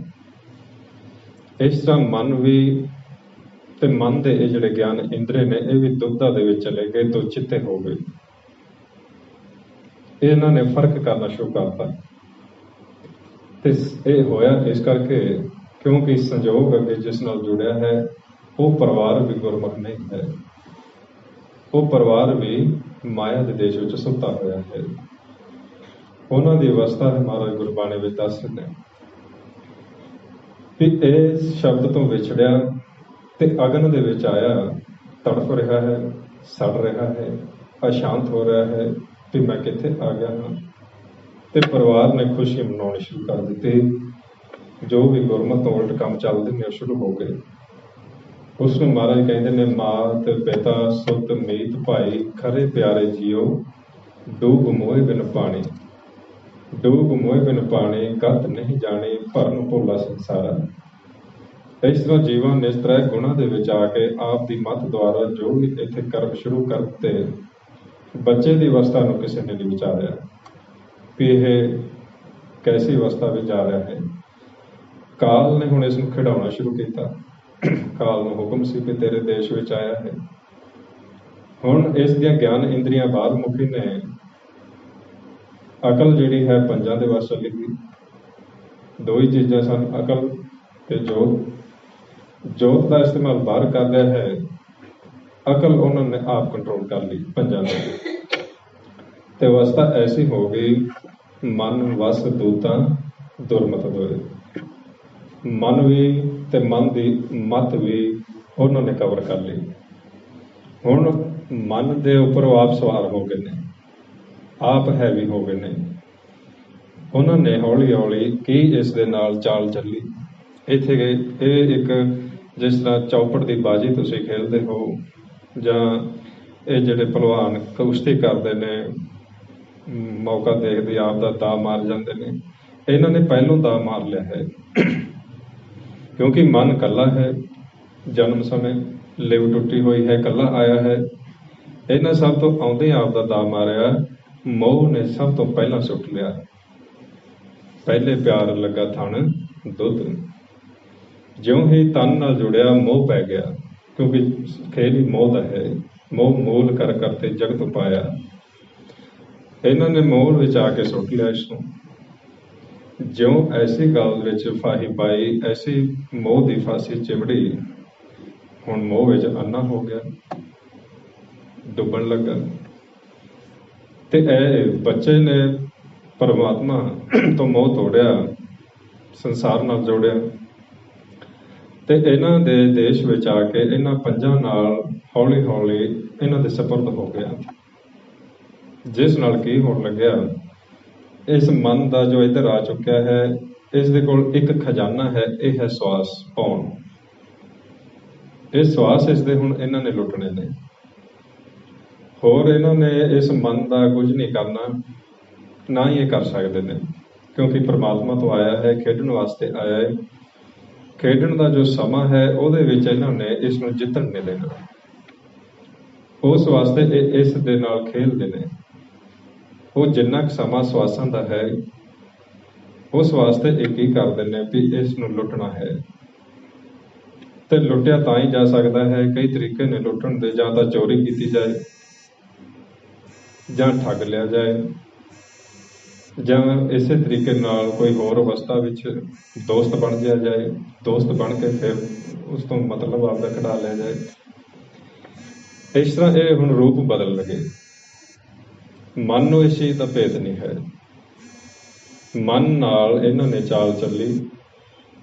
महाराज इसकी अवस्था दस रहे ने, दूजे पहरे रहण के वणजारिया मित्रा, विसर गया ध्यान, हथों हथ नचाइए वणजारिया मित्रा, ज्यों बसदा घर कान। फिर जिस तरह माता बच्चे नूं खिडाउंदी है, ये माया मन नूं खिडाउण लगी। किस तरह खिडा रही है, कदी काम आउंदा है, हुण हौली हौली सारे ही आउणगे। पहलों तो मोह आया, मोह मन दे नाल चिमड़ गया, इसनूं परमात्मा विसर गया। जिस करके महाराज गुरबाणी विच समझाउंदे ने भी जिस मोह दे विच आके तू परमात्मा नूं भुल्लिया है, मोह भी ठगौरी है। ਇੱਕ ਬੂਟੀ ਨੂੰ ਠਗੌਰੀ ਵੀ ਕਹਿੰਦੇ ਨੇ। ਜਦੋਂ ਕਿਸੇ ਨੂੰ ਸੰਘਾ ਦਿਓ ਤੇ ਉਹ ਜੀਵ ਉਸ ਦੇ ਵੱਸ ਹੋ ਜਾਂਦਾ ਹੈ। ਫਿਰ ਉਸ ਤੋਂ ਜੋ ਮਰਜ਼ੀ ਤੁਸੀਂ ਕਰ ਸਕਦੇ ਹੋ, ਉਹ ਨਸ਼ਾ ਚੜ੍ਹ ਜਾਂਦਾ ਹੈ ਉਸ ਨੂੰ, ਉਹ ਠਗੌਰੀ ਹੁੰਦੀ ਹੈ। ਇਸ ਤਰ੍ਹਾਂ ਇਹ ਮੋਹ ਠਗੌਰੀ ਹੈ। ਇਹ ਮਨਾਂ ਨੂੰ ਲੱਗ ਗਈ, ਇਸ ਤਰੀਕੇ ਨਾਲ ਲੱਗੀ ਵੀ ਮਨ ਇਹਨਾਂ ਦੇ ਵੱਸ ਹੋ ਕੇ ਆਪ ਦਾ ਆਪ ਹੀ ਲੁਟਾਉਣ ਲੱਗਿਆ। ਕਿਸ ਤਰ੍ਹਾਂ ਇਹਨਾਂ ਨੇ ਠੱਗਿਆ? ਜਿਹੜੇ ਤਾਂ ਬੇਗਾਨੇ ਸਨ, ਜਿਨ੍ਹਾਂ ਨੂੰ ਆਪਾਂ ਮਾਤਾ ਪਿਤਾ ਕਹਿ ਰਹੇ ਹਾਂ, ਜਾਂ ਔਰਤ ਮਰਦ ਕਹਿ ਰਹੇ ਹਾਂ, ਜਾਂ ਆਪਦੇ ਬੱਚੇ ਕਹਿ ਰਹੇ ਹਾਂ, ਇਹ ਬੇਗਾਨੇ ਨੇ, ਇਹ ਸੰਜੋਗੀ ਨੇ। ਸਿਰਫ ਇਹਨਾਂ ਵਿੱਚੋਂ ਨਾਲ ਕਿਸੇ ਨੇ ਨਹੀਂ ਜਾਣਾ ਤੇ ਨਾ ਹੀ ਨਾਲ ਕੋਈ ਆਇਆ ਹੈ। ਇਹ ਸਿਰਫ ਇੱਕ ਟੀਮ ਦੇ ਤੌਰ ਤੇ ਇਕੱਠੇ ਹੋਏ ਨੇ। ਸਮਾਂ ਹੈ, ਖੇਡਣਗੇ, ਕੋਈ ਪਹਿਲੋਂ ਚਲਾ ਜਾਏਗਾ, ਕੋਈ ਬਾਅਦ 'ਚ ਚਲੇ ਜਾਣਗੇ। ਹੁਣ ਇਸ ਤਰ੍ਹਾਂ ਇਹਨਾਂ ਨੇ ਠੱਗਣਾ ਹੈ ਵੀ ਜਿਨ੍ਹਾਂ ਨੂੰ ਆਪ ਦਾ ਸਮਝਣਗੇ, ਇਹ ਦੂਸਰੇ ਨੇ ਉਸ ਨੂੰ ਆਪ ਦਾ ਸਮਝ ਲਏ, ਤੇ ਜਿਹੜੇ ਆਪਦੇ ਨੇ, ਅਸਲੀ ਨੇ ਮਾਤਾ ਪਿਤਾ, ਉਹਨਾਂ ਨੂੰ ਛੱਡ ਦੇ। ਉਹਨਾਂ ਨੂੰ ਐਸੇ ਹੀ ਲੈ ਜਾਣਾ ਹੈ ਕਿ ਛੱਡਣ ਦੇ ਨਾਲ ਨਾਲ ਉਹਨਾਂ ਨੂੰ ਉਲਟੀ ਹੋ ਜਾਏ ਕਿ ਮੇਰੇ ਕੋਲ ਪਰਮਾਤਮਾ ਦੀ ਗੱਲ ਹੀ ਨਾ ਕਰੋ, ਮੇਰੇ ਕੋਲ ਨਾਮ ਦੀ ਗੱਲ ਨਾ ਕਰੋ। ਇੰਨਾ ਉਲਟ ਕਰ ਦੇਣਾ ਇਸ ਨੂੰ। ਤੇ ਇਹ ਠੱਗ ਨੇ ਪੰਜ। ਇਹਨਾਂ ਦੀ ਅਵਸਥਾ ਗੁਰਬਾਣੀ ਵਿੱਚ ਮਹਾਰਾਜ ਫਿਰ ਦੱਸਦੇ ਨੇ ਵੀ ਜਦੋਂ ਮਨ ਨੇ ਦੇਖਿਆ, ਪੰਜਾਂ ਨੇ ਦੇਖਿਆ ਵੀ ਹੁਣ ਇਹਨਾਂ ਨੂੰ ਅਸੀਂ ਆਪ ਦੇ ਵੱਸ ਕਰਨਾ ਹੈ, ਉਹ ਕੀ ਐਸੀ ਇਹਨਾਂ ਚਾਲ ਚੱਲੀ, ਮੋਹ ਦੀ ਠਗੌਰੀ ਐਸੀ ਮਾਲਕ ਨੇ ਲਾਈ। ਮਹਾਰਾਜ ਕਹਿਣ ਲੱਗੇ ਵੀ ਸੱਚ ਵਿਸਰ ਗਿਆ। ਤੇ ਇਸ ਨੂੰ ਸਮਝਾਉਂਦੇ ਨੇ, ਇਹ ਮਨ ਪਿਆਰਿਆ ਤੂੰ ਸਦਾ ਸੱਚ ਸੰਭਾਲੇ, ਇਹ ਕੁਟੰਬ ਤੂੰ ਜੇ ਦੇਖਦਾ ਚੱਲੇ ਨਾਹੀਂ ਤੇਰੇ ਨਾਲੇ, ਸਾਥ ਤੇਰੇ ਚੱਲੇ ਨਾਹੀਂ ਤਿਸ ਨਾਲ ਕਿਉਂ ਚਿਤ ਲਾਈਏ, ਐਸਾ ਕੰਮ ਮੁੱਲ ਨ ਕੀਚੈ ਜਿਤ ਅੰਤ ਪਛਤਾਈਏ। ਇਸ ਨੂੰ ਸਮਝਾ ਰਹੇ ਨੇ। ਫਿਰ ਬਾਅਦ ਵਿੱਚ ਬਚਨ ਕਰਦੇ ਨੇ ਵੀ ਇਹੋ ਜਿਹਾ ਮੋਹ ਤੋਂ ਲਾਇਆ ਹੈ, ਬਹੁਤ ਵੱਡੀ ਠਗੌਰੀ ਤੁਸੀਂ ਲਾਈ ਹੈ। ਇਹ ਮਾਇਆ ਨੂੰ ਇਸ ਤਰੀਕੇ ਨਾਲ ਰਚਿਆ ਵੀ ਇਹ ਮਾਇਆ ਨੂੰ ਬਰਾਬਰ ਆਪ ਦੇ ਤਾਕਤ ਦੇ ਦਿੱਤੀ ਹੈ ਵੀ ਜਿਹੜਾ ਵੀ ਤੁਹਾਡੇ ਤੋਂ ਵਿਛੜਦਾ ਹੈ, ਤੁਹਾਡੇ ਘੇਰੇ ਤੋਂ, ਸ਼ਬਦ ਦੇ ਤੋਂ ਬਾਹਰ ਆਉਂਦਾ ਹੈ, ਇਹ ਐਸਾ ਜਾਲ ਪਾਉਂਦੀ ਹੈ ਕਿ ਇਹ ਬਿਨਾਂ ਤੁਹਾਡੀ ਮਦਦ ਤੋਂ ਇਹ ਕੱਟਿਆ ਨਹੀਂ ਜਾਏਗਾ। ਇਸ ਤਰ੍ਹਾਂ ਹੁਣ ਜਿਹੜੇ ਇਸ ਮਾਇਆ ਦੇ ਵੱਸ ਚਲੇ ਗਏ, ਮਹਾਰਾਜ ਇਸ ਦੀ ਵੀ ਪਰਮਾਤਮਾ ਨੂੰ ਹੀ ਕਹਿ ਰਹੇ ਨੇ, ਕੁਰਬਾਨ ਕੀਤਾ ਤਿਸੇ ਵਿਟੋਂ ਜਿਨ ਮੋਹ ਮਿੱਠਾ ਲਾਇਆ। ਵੀ ਮਨ ਨੂੰ ਚੰਚਲ ਕਰ ਦਿੱਤਾ। ਇੰਨਾ ਮਨ ਚੰਚਲ ਹੋ ਗਿਆ, ਇਹਨਾਂ ਦੇ ਵੱਸ ਹੋ ਕੇ ਇਹਨਾਂ ਦੀ ਸੁਣਨ ਲੱਗਾ, ਇਹਨਾਂ ਦੀ ਬੋਲਣ ਲੱਗਾ ਭਾਸ਼ਾ। ਇਸ ਨੂੰ ਆਪਦੇ ਪਿਤਾ ਦਾ ਸਰੂਪ ਹੀ ਭੁੱਲ ਗਿਆ, ਨਹੀਂ ਭੇਤ ਆਇਆ। ਹੁਣ ਇੱਥੇ ਮਿਸਾਲ ਆਪਾਂ ਨੂੰ ਦਿੱਤੀ ਹੋਈ ਹੈ ਇੱਕ ਕੋਇਲ ਦੀ, ਵੀ ਜਦੋਂ ਕੋਇਲ ਨੇ ਬੱਚੇ ਪੈਦਾ ਕਰਦੇ ਨੇ, ਉਹ ਆਪਦੇ ਜੋ ਆਂਡੇ ਹੈ ਉਹ ਕਾਂ ਦੇ ਆਲਣੇ ਵਿੱਚ ਦੇ ਦਿੰਦੀ ਹੈ। ਉਹ ਕਾਂ ਦੇ ਆਲਣੇ ਵਿੱਚ ਆਂਡੇ ਦੇ ਕੇ ਦੂਰੋਂ ਨਿਗਰਾਨੀ ਕਰਦੀ ਹੈ ਵੀ ਕਾਂ ਤੋਂ ਪਲਵਾਉਂਦੀ ਹੈ ਆਪਦੇ ਬੱਚੇ। ਜਿੰਨਾ ਚਿਰ ਉਹ ਬੱਚੇ ਨਿਕਲ ਨਹੀਂ ਜਾਂਦੇ, ਬੋਲਣਾ ਨਹੀਂ ਸਿੱਖ ਜਾਂਦੇ ਤੇ ਉੱਡਣ ਜੋਗੇ ਨਹੀਂ ਹੋ ਜਾਂਦੇ, ਉਹਨਾਂ ਚਿਰ ਉਹ ਦੂਰੋਂ ਦੂਰੋਂ ਦੇਖਦੀ ਰਹਿੰਦੀ ਹੈ, ਵਾਚ ਕਰਦੀ ਹੈ। ਤੇ ਜਦੋਂ ਦੇਖਦੀ ਹੈ ਵੀ ਹੁਣ ਇਹ ਮੇਰੀ ਜਿਹੜੀ ਹੈ ਆਵਾਜ਼ ਇਹ ਪਛਾਣ ਸਕਦੇ ਨੇ, ਉਹ ਫਿਰ ਦੂਰੋਂ ਹੀ ਆਵਾਜ਼ ਦਿੰਦੀ ਹੈ। ਕੋਇਲ ਦੇ ਜਿਹੜੇ ਬੱਚੇ ਨੇ ਉਹ ਆਪਦੀ ਮਾਤਾ ਪਿਤਾ ਦੀ ਆਵਾਜ਼ ਨੂੰ ਪਛਾਣ ਲੈਂਦੇ ਨੇ। ਤੇ ਜਦੋਂ ਉਹ ਉੱਡਣ ਲੱਗਦੇ ਨੇ, ਨਾਲ ਹੀ ਆਪ ਬੋਲਣਾ ਸ਼ੁਰੂ ਕਰ ਦਿੰਦੇ ਨੇ ਉਸੇ ਅਵਸਥਾ ਵਿੱਚ। ਤੇ ਕਾਂ ਪਛਾਣ ਲੈਂਦਾ ਹੈ ਵੀ ਇਹ ਮੇਰੇ ਬੱਚੇ ਨਹੀਂ, ਮੇਰੇ ਨਾਲ ਧੋਖਾ ਹੋ ਗਿਆ ਹੈ। ਉਹ ਫਿਰ ਉਹਨਾਂ ਨੂੰ ਸੁੱਟ ਦਿੰਦਾ ਹੈ, ਬਾਹਰ ਧੱਕੇ ਮਾਰਦਾ ਹੈ, ਚੁੰਝਾਂ ਮਾਰਦਾ ਹੈ, ਉਹ ਉੱਡ ਜਾਂਦੇ ਨੇ। ਇਸ ਤੋਂ ਮਹਾਰਾਜ ਕਹਿੰਦੇ ਨੇ ਵੀ ਪਰਮਾਤਮਾ ਨੇ ਮਾਇਆ ਪਾਸੋਂ ਤੁਹਾਡੇ ਮਨ ਨੂੰ ਖੇਲ ਖਿਡਾਉਣ ਵਾਸਤੇ ਸ਼ੁਰੂ ਕਰਾਤਾ ਖੇਲ। ਹੁਣ ਜਿਸ ਨੂੰ ਉਸਨੇ ਕੱਢਣਾ ਹੈ ਉਸ ਨੂੰ ਆਵਾਜ਼ ਦੇਣੀ ਸ਼ੁਰੂ ਕਰ ਦਿੰਦਾ ਹੈ। ਕਿਸ ਤਰ੍ਹਾਂ ਦਿੰਦਾ ਹੈ? ਸੰਗਤ ਦੇ ਰਾਹੀਂ, ਗੁਰੂ ਦੇ ਰਾਹੀਂ, ਵੀ ਤੁਹਾਡਾ ਮਾਤਾ ਪਿਤਾ ਕੋਈ ਹੋਰ ਹੈ, ਤੁਸੀਂ ਮੇਰੇ ਬੱਚੇ ਹੋ। ਆਵਾਜ਼ ਦਿੰਦਾ ਹੈ, ਮੇਰੇ ਮਨ ਪਰਦੇਸੀ ਦੇ ਪਿਆਰੇ ਆਓ ਕਰੇ। ਜਿਹੜੇ ਤਾਂ ਆਪਦੇ ਮਾਤਾ ਪਿਤਾ ਦੇ ਹੁਕਮ ਵਿੱਚ ਹੁੰਦੇ ਨੇ, ਉਹ ਦੂਰੋਂ ਹੀ ਆਵਾਜ਼ ਨੂੰ ਜਦੋਂ ਸੁਣਦੇ ਨੇ, ਸ਼ਬਦ ਦੀ ਗੱਲ ਚੱਲਦੀ ਹੈ ਵੀ ਇੱਥੇ ਨਾਮ ਜਪਿਆ ਜਾ ਰਿਹਾ ਹੈ, ਇੱਥੇ ਸਤ ਸੰਗਤ ਦੇ ਵਿੱਚ ਮੇਰੇ ਮਾਤਾ ਪਿਤਾ ਦੀ ਗੱਲ ਚੱਲਦੀ ਹੈ, ਉਹ ਪਹਿਲੀ ਦਫਾ ਤੋਂ ਹੀ ਉਹ ਸੰਗਤ ਵਿੱਚ ਆ ਕੇ ਟਿਕ ਜਾਂਦੇ ਨੇ, ਜਿਸ ਨਾਲ ਉਹਨਾਂ ਦੇ ਅੰਦਰ ਤੜਫ ਪੈਦਾ ਹੋ ਜਾਂਦੀ ਹੈ ਕਿ ਅਸੀਂ ਆਪਦੇ ਮਾਤਾ ਪਿਤਾ ਨੂੰ ਮਿਲਣਾ ਹੈ, ਉਸਦੀ ਪਛਾਣ ਕਰਨੀ ਹੈ। ਉਹ ਫਿਰ ਜਦੋਂ ਸੰਗਤ ਵਿੱਚ ਆ ਕੇ ਨਾਮ ਜਪਣਾ ਸ਼ੁਰੂ ਕਰਦੇ ਨੇ ਕਿ ਅਸੀਂ ਵੀ ਨਾਮ ਜਪੀਏ, ਫਿਰ ਜਿਹੜਾ ਇੱਧਰ ਸਾਡਾ ਸੰਯੋਗ ਜੁੜਿਆ ਹੁੰਦਾ ਹੈ, ਪਰਿਵਾਰਾਂ ਦੇ ਵਿੱਚ ਬੈਠੇ ਨੇ ਉਹ 5, ਜਿਨ੍ਹਾਂ ਨੂੰ ਆਪਾਂ ਪਰਿਵਾਰ ਸਮਝਦੇ ਹਾਂ, ਜਿਸ ਨੂੰ ਆਪਦਾ ਸਮਝ ਲਿਆ ਹੈ, ਉਹਨਾਂ ਨੂੰ ਫਿਰ ਗੁੱਸਾ ਆਉਂਦਾ ਹੈ ਕਿ ਸਾਡੇ ਬੱਚੇ ਨਾਮ ਕਿਉਂ ਜਪਦੇ ਨੇ, ਸਾਡਾ ਪਰਿਵਾਰ ਸਿਮਰਨ ਕਿਉਂ ਕਰਦਾ ਹੈ, ਇਹ ਸੰਸਾਰੀ ਗੱਲਾਂ ਕਿਉਂ ਨਹੀਂ ਕਰਦੇ। ਕਿਉਂਕਿ ਕਾਲ ਚਾਹੁੰਦਾ ਹੈ ਕਿ ਅਸੀਂ ਉਸ ਦੀ ਭਾਸ਼ਾ ਬੋਲੀਏ। ਕਾਲ ਦੀ ਭਾਸ਼ਾ ਹੈ ਫਿੱਕਾ ਬੋਲਣਾ, ਨਿੰਦਿਆ ਚੁਗਲੀ ਕਰਨੀ, ਇੱਧਰ ਦੇਖਣਾ, ਇੱਧਰ ਦੀ ਕਮਾਈ ਕਰਨੀ, ਇਹ ਕਾਲ ਦੇ ਦੇਸ਼ ਦੇ ਰੰਗ ਨੇ। ਹੁਣ ਜਦੋਂ ਪਰਿਵਾਰ ਦੇ ਵਿੱਚ ਇੱਕ ਬੱਚਾ ਨਾਂ ਜਪਣ ਲੱਗਦਾ ਹੈ, ਪਰਿਵਾਰ ਉਲਟ ਹੋ ਜਾਂਦਾ ਹੈ ਵੀ ਇਹ ਮੈਂ ਤਾਂ ਇਹਨਾਂ ਨੂੰ ਆਪਦਾ ਸਮਝਦਾ ਰਿਹਾ, ਇਹ ਤਾਂ ਗੁਰੂ ਦੀ ਗੱਲ ਜਲਦੀ ਮੰਨ ਗਏ, ਇਹ ਤਾਂ ਗੁਰੂ ਦੀ ਆਵਾਜ਼ ਨੂੰ ਸੁਣਦੇ ਨੇ, ਸਾਡੀ ਗੱਲ ਨਹੀਂ ਮੰਨਦੇ ਨੇ। ਇਸ ਤਰ੍ਹਾਂ ਫਿਰ ਪਰਿਵਾਰਾਂ ਦੇ ਵਿੱਚ ਕਈ ਤੁਸੀਂ ਦੇਖਦੇ ਹੋ ਵੀ ਹਰਨਾਕਸ਼ ਹੋਇਆ ਹੈ। ਬੱਚਾ ਦੇਖੋ, ਇੱਕੋ ਇੱਕ ਬੱਚਾ ਹੈ ਤੇ ਕਿੰਨਾ ਨਾਸਤਿਕ ਹੋ ਗਿਆ, ਕਿੰਨਾ ਹਉਮੈ ਵਿੱਚ ਚਲਾ ਗਿਆ ਕਿ ਆਪ ਦੇ ਬੱਚੇ ਨੂੰ ਸਜ਼ਾਵਾਂ ਦੇਣੇ ਸ਼ੁਰੂ ਕਰਾ ਦਿੱਤੀਆਂ। ਸਿਰਫ ਕਸੂਰ ਇੱਕ ਹੀ ਹੈ ਕਿ ਨਾਮ ਜਪਦਾ ਹੈ, ਮੇਰੀ ਅਧੀਨਗੀ ਨਹੀਂ ਕਬੂਲ ਕਰਦਾ। ਇਸ ਤਰ੍ਹਾਂ ਫਿਰ ਪ੍ਰਮਾਤਮਾ ਨੇ ਉਹ ਖੇਲ ਇੱਕ ਐਸਾ ਹੈ ਵੀ ਰਾਖਸ਼ ਦੇ ਘਰ ਹੀ ਦੇਵਤਾ ਭੇਜ ਦਿੱਤਾ, ਉਸ ਦੀ ਹਉਮੈ ਨੂੰ ਤੋੜਨ ਵਾਸਤੇ ਉਸੇ ਦੇ ਘਰ ਹੀ ਭਗਤ ਪੈਦਾ ਕਰ ਦਿੱਤਾ। ਨਾਮ ਜਪਿਆ ਉਸਨੇ, ਸਜ਼ਾਵਾਂ ਦਿੱਤੀਆਂ ਗਈਆਂ, ਉਸ ਨੂੰ ਕਮਰੇ ਵਿੱਚ ਬੰਦ ਕਰ ਦਿੱਤਾ ਵੀ ਛੋਟਾ ਬੱਚਾ ਹੈ, ਇਸ ਨੂੰ ਹਨੇਰਾ, ਬੱਚਿਆਂ ਨੂੰ ਡਰ ਲੱਗਦਾ ਹੈ ਹਨੇਰੇ ਤੋਂ। ਉਸ ਨੂੰ ਕੁੰਜੀ ਲਾਈ, ਜਿੰਦਰਾ ਮਾਰ ਕੇ ਆਪਦੇ ਪਾਸ ਰੱਖ ਲਈਏ। ਪਰ ਪ੍ਰਹਿਲਾਦ ਦੇ ਮਨ ਵਿੱਚ ਪਰਮਾਤਮਾ ਵਸ ਗਿਆ, ਉਸ ਨੂੰ ਬਚਪਨ ਤੋਂ ਹੀ ਲਿਵ ਜੁੜੀ ਹੋਈ ਸੀ, ਨਿਰੰਕਾਰ ਦਿਸਦਾ ਸੀ। ਉਹ ਬਚਪਨ ਤੋਂ ਹੀ ਕਹਿੰਦਾ ਸੀ ਜਲੇ ਹਰੀ, ਥਰੇ ਹਰੀ, ਜਿਵੇਂ ਹਰੀ, ਜਮਾ ਹਰੀ, ਵੀ ਜਲ ਵਿੱਚ ਵੀ ਹਰੀ, ਥਲ ਵਿੱਚ ਵੀ ਹਰੀ, ਆਕਾਸ਼ 'ਚ ਵੀ ਹਰੀ, ਚੌਂ ਦਿਸ਼ਾਵਾਂ ਵਿੱਚ ਹਰੀ। ਇਸ ਤਰ੍ਹਾਂ ਫਿਰ ਉੱਥੇ ਹਨੇਰੇ ਵਿੱਚ ਪ੍ਰਕਾਸ਼ ਉਸ ਨੂੰ ਜਦੋਂ ਦਿਸਿਆ, ਉਹ ਸਾਰੀ ਰਾਤ ਮਾਲਕ ਦਾ ਗੋਦ ਵਿੱਚ ਖੇਲਦਾ ਰਿਹਾ। ਉਹ ਹੁਣ ਮਹਾਰਾਜ ਕਹਿੰਦੇ ਨੇ ਵੀ ਉਹ ਡਰ ਨਾ ਸਕਿਆ, ਮਾਰ ਦਿਆ ਤਾਲਾ। ਇਸ ਤਰ੍ਹਾਂ ਕਰਕੇ ਗੁਰਬਾਣੀ ਵਿੱਚ ਬਚਨ ਕਰਦੇ ਨੇ, ਨਿਰਭਉ ਬਾਲਕ ਨ ਡਰੇ, ਮੇਰੇ ਹਿਰਦੇ ਬਸ ਗੁਰੂ ਗੋਪਾਲ। ਇਸ ਤਰ੍ਹਾਂ ਹੁਣ ਜਦੋਂ ਉਸ ਨੂੰ ਨਾ ਡਰ ਲੱਗਿਆ, ਉਹ ਕਹਿੰਦੇ ਨੇ ਵੀ ਇਸ ਨੂੰ ਸਰਪ ਜਿੱਥੇ ਹੁੰਦੇ ਨੇ, ਸੱਪਾਂ ਵਿੱਚ ਛੱਡ ਦਿਓ। ਸੱਪਾਂ ਦੇ ਵਿੱਚ ਸੁੱਟ ਦਿੱਤਾ ਗਿਆ। ਉੱਥੇ ਨਹੀਂ ਜ਼ਹਿਰ ਚੜ੍ਹ ਸਕਿਆ, ਸਰਪ ਵੀ ਆਲੇ ਦੁਆਲੇ ਘੁੰਮਦੇ ਰਹੇ, ਖੇਲਦੇ ਰਹੇ। ਇਸੇ ਤਰ੍ਹਾਂ ਵੀ ਪਹਾੜ ਤੋਂ ਸੁੱਟ ਦਿੱਤਾ ਜਾਏ, ਪਹਾੜ ਦਾ ਸੁੱਟਣ ਲੱਗਿਆ ਪੱਥਰ ਨਾਲ ਬੰਨ੍ਹ ਦਿੱਤਾ ਗਿਆ ਵੀ ਤੈਰ ਕੇ ਉੱਪਰ ਨਾ ਆ ਸਕੇ।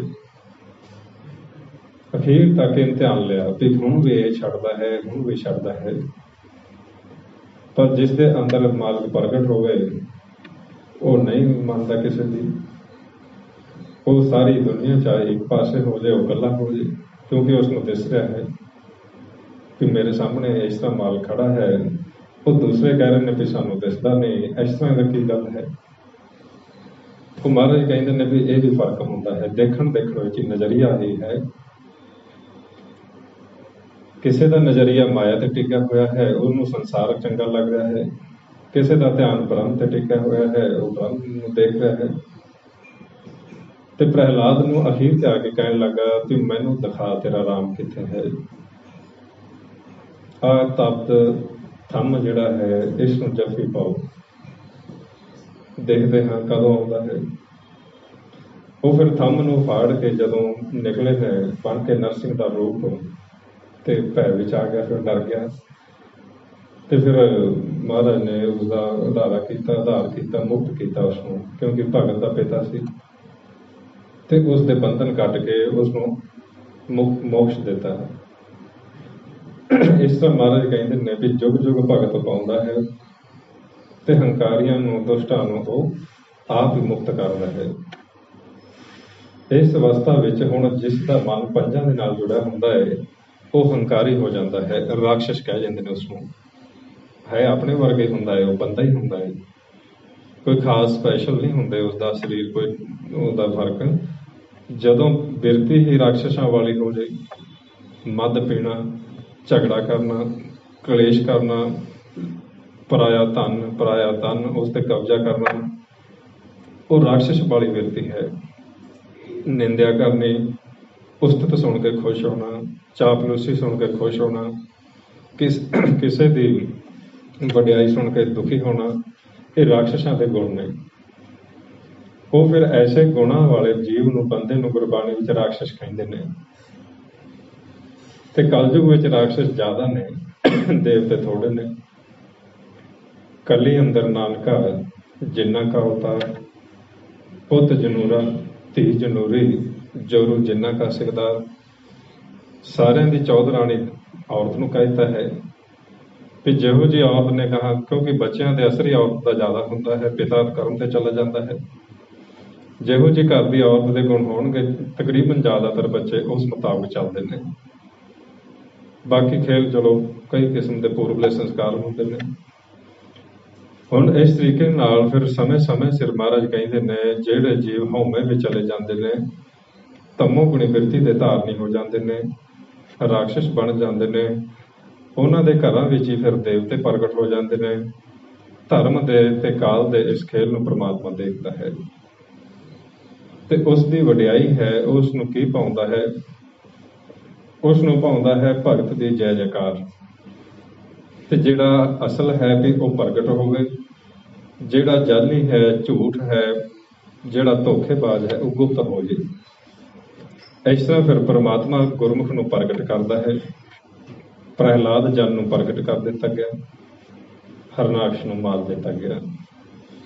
ਇਸ ਤਰ੍ਹਾਂ ਪਰਮਾਤਮਾ ਫਿਰ ਸਾਡੇ ਮਨਾਂ ਨੂੰ ਇਸ ਮਾਇਆ ਦੇ ਦੇਸ਼ ਵਿੱਚ ਆਇਆ ਹੋਇਆ ਨੂੰ ਜਦੋਂ ਦੇਖਦਾ ਹੈ ਕਿ ਇਹ ਰਸਤੇ ਤੋਂ ਬਦਲ ਗਏ ਨੇ, ਉਲਟ ਗਏ ਨੇ, ਉਹ ਫਿਰ ਸਾਡੇ ਸੁਧਾਰ ਵਾਸਤੇ ਸਮਝਾਉਂਦਾ ਹੈ ਸੰਗਤ ਦੇ ਵਿੱਚੋਂ। ਤੇ ਜਿਸ ਨੂੰ ਸੰਗਤ ਵਿੱਚੋਂ ਆ ਕੇ ਭੇਦ ਖੁੱਲ੍ਹਦਾ ਹੈ ਵੀ ਇਹ ਤਾਂ ਜੋ ਬੋਲ ਰਹੇ ਨੇ ਇਹ ਤਾਂ ਮੇਰੇ ਘਰ ਦੀ ਗੱਲ ਕਰ ਰਹੇ ਨੇ, ਇਹ ਸਾਡੇ ਮੂਲ ਦੀ ਕਹਾਣੀ ਚੱਲ ਰਹੀ ਹੈ। ਉਹ ਫਿਰ ਜਦੋਂ ਨਾਮ ਜਪਣ ਲੱਗਦੇ ਨੇ, ਕਈ ਦਫਾ ਪਰਿਵਾਰ ਇਸ ਤਰ੍ਹਾਂ ਗੁੱਸਾ ਕਰਦੇ ਨੇ ਵੀ ਸਾਡਾ ਜਿਹੜਾ ਪਰਿਵਾਰ ਦਾ ਮੈਂਬਰ ਹੈ ਇਹ ਕਿਉਂ ਸਿਮਰਨ ਕਰਦਾ ਹੈ, ਕਿਉਂ ਨਾਮ ਜਪਦਾ ਹੈ, ਇਹ ਸੰਸਾਰੀ ਬੱਚਾ ਸਾਨੂੰ ਅੱਛਾ ਲੱਗਦਾ ਹੈ। ਇਸ ਕਰਕੇ ਗੁਰਬਾਣੀ ਦੇ ਵਿੱਚ ਇਹ ਮਨਮੁਖ ਦੀ ਨਿਸ਼ਾਨੀ ਦੱਸੀ ਗਈ ਹੈ, ਕਿਉਂਕਿ ਜਿਹੜਾ ਮਨਮੁਖ ਹੈ ਉਹ ਮਾਇਆ ਨਾਲ ਪਿਆਰ ਕਰਦਾ ਹੈ, ਮਾਇਆ ਦੀਆਂ ਗੱਲਾਂ ਕਰਦਾ ਹੈ, ਉਸ ਨੂੰ ਨਾਮ ਦੀਆਂ ਹਰੀ ਦੀਆਂ ਬਾਤਾਂ ਅੱਛੀਆਂ ਨਹੀਂ ਲੱਗਦੀਆਂ। ਜੋ ਅਵਸਥਾ ਗੁਰਬਾਣੀ ਵਿੱਚ ਮਨਮੁਖ ਦੀ ਦੱਸੀ ਗਈ ਹੈ ਕਿ ਮਨਮੁਖ ਦੀ ਕੀ ਹਾਲਤ ਹੈ।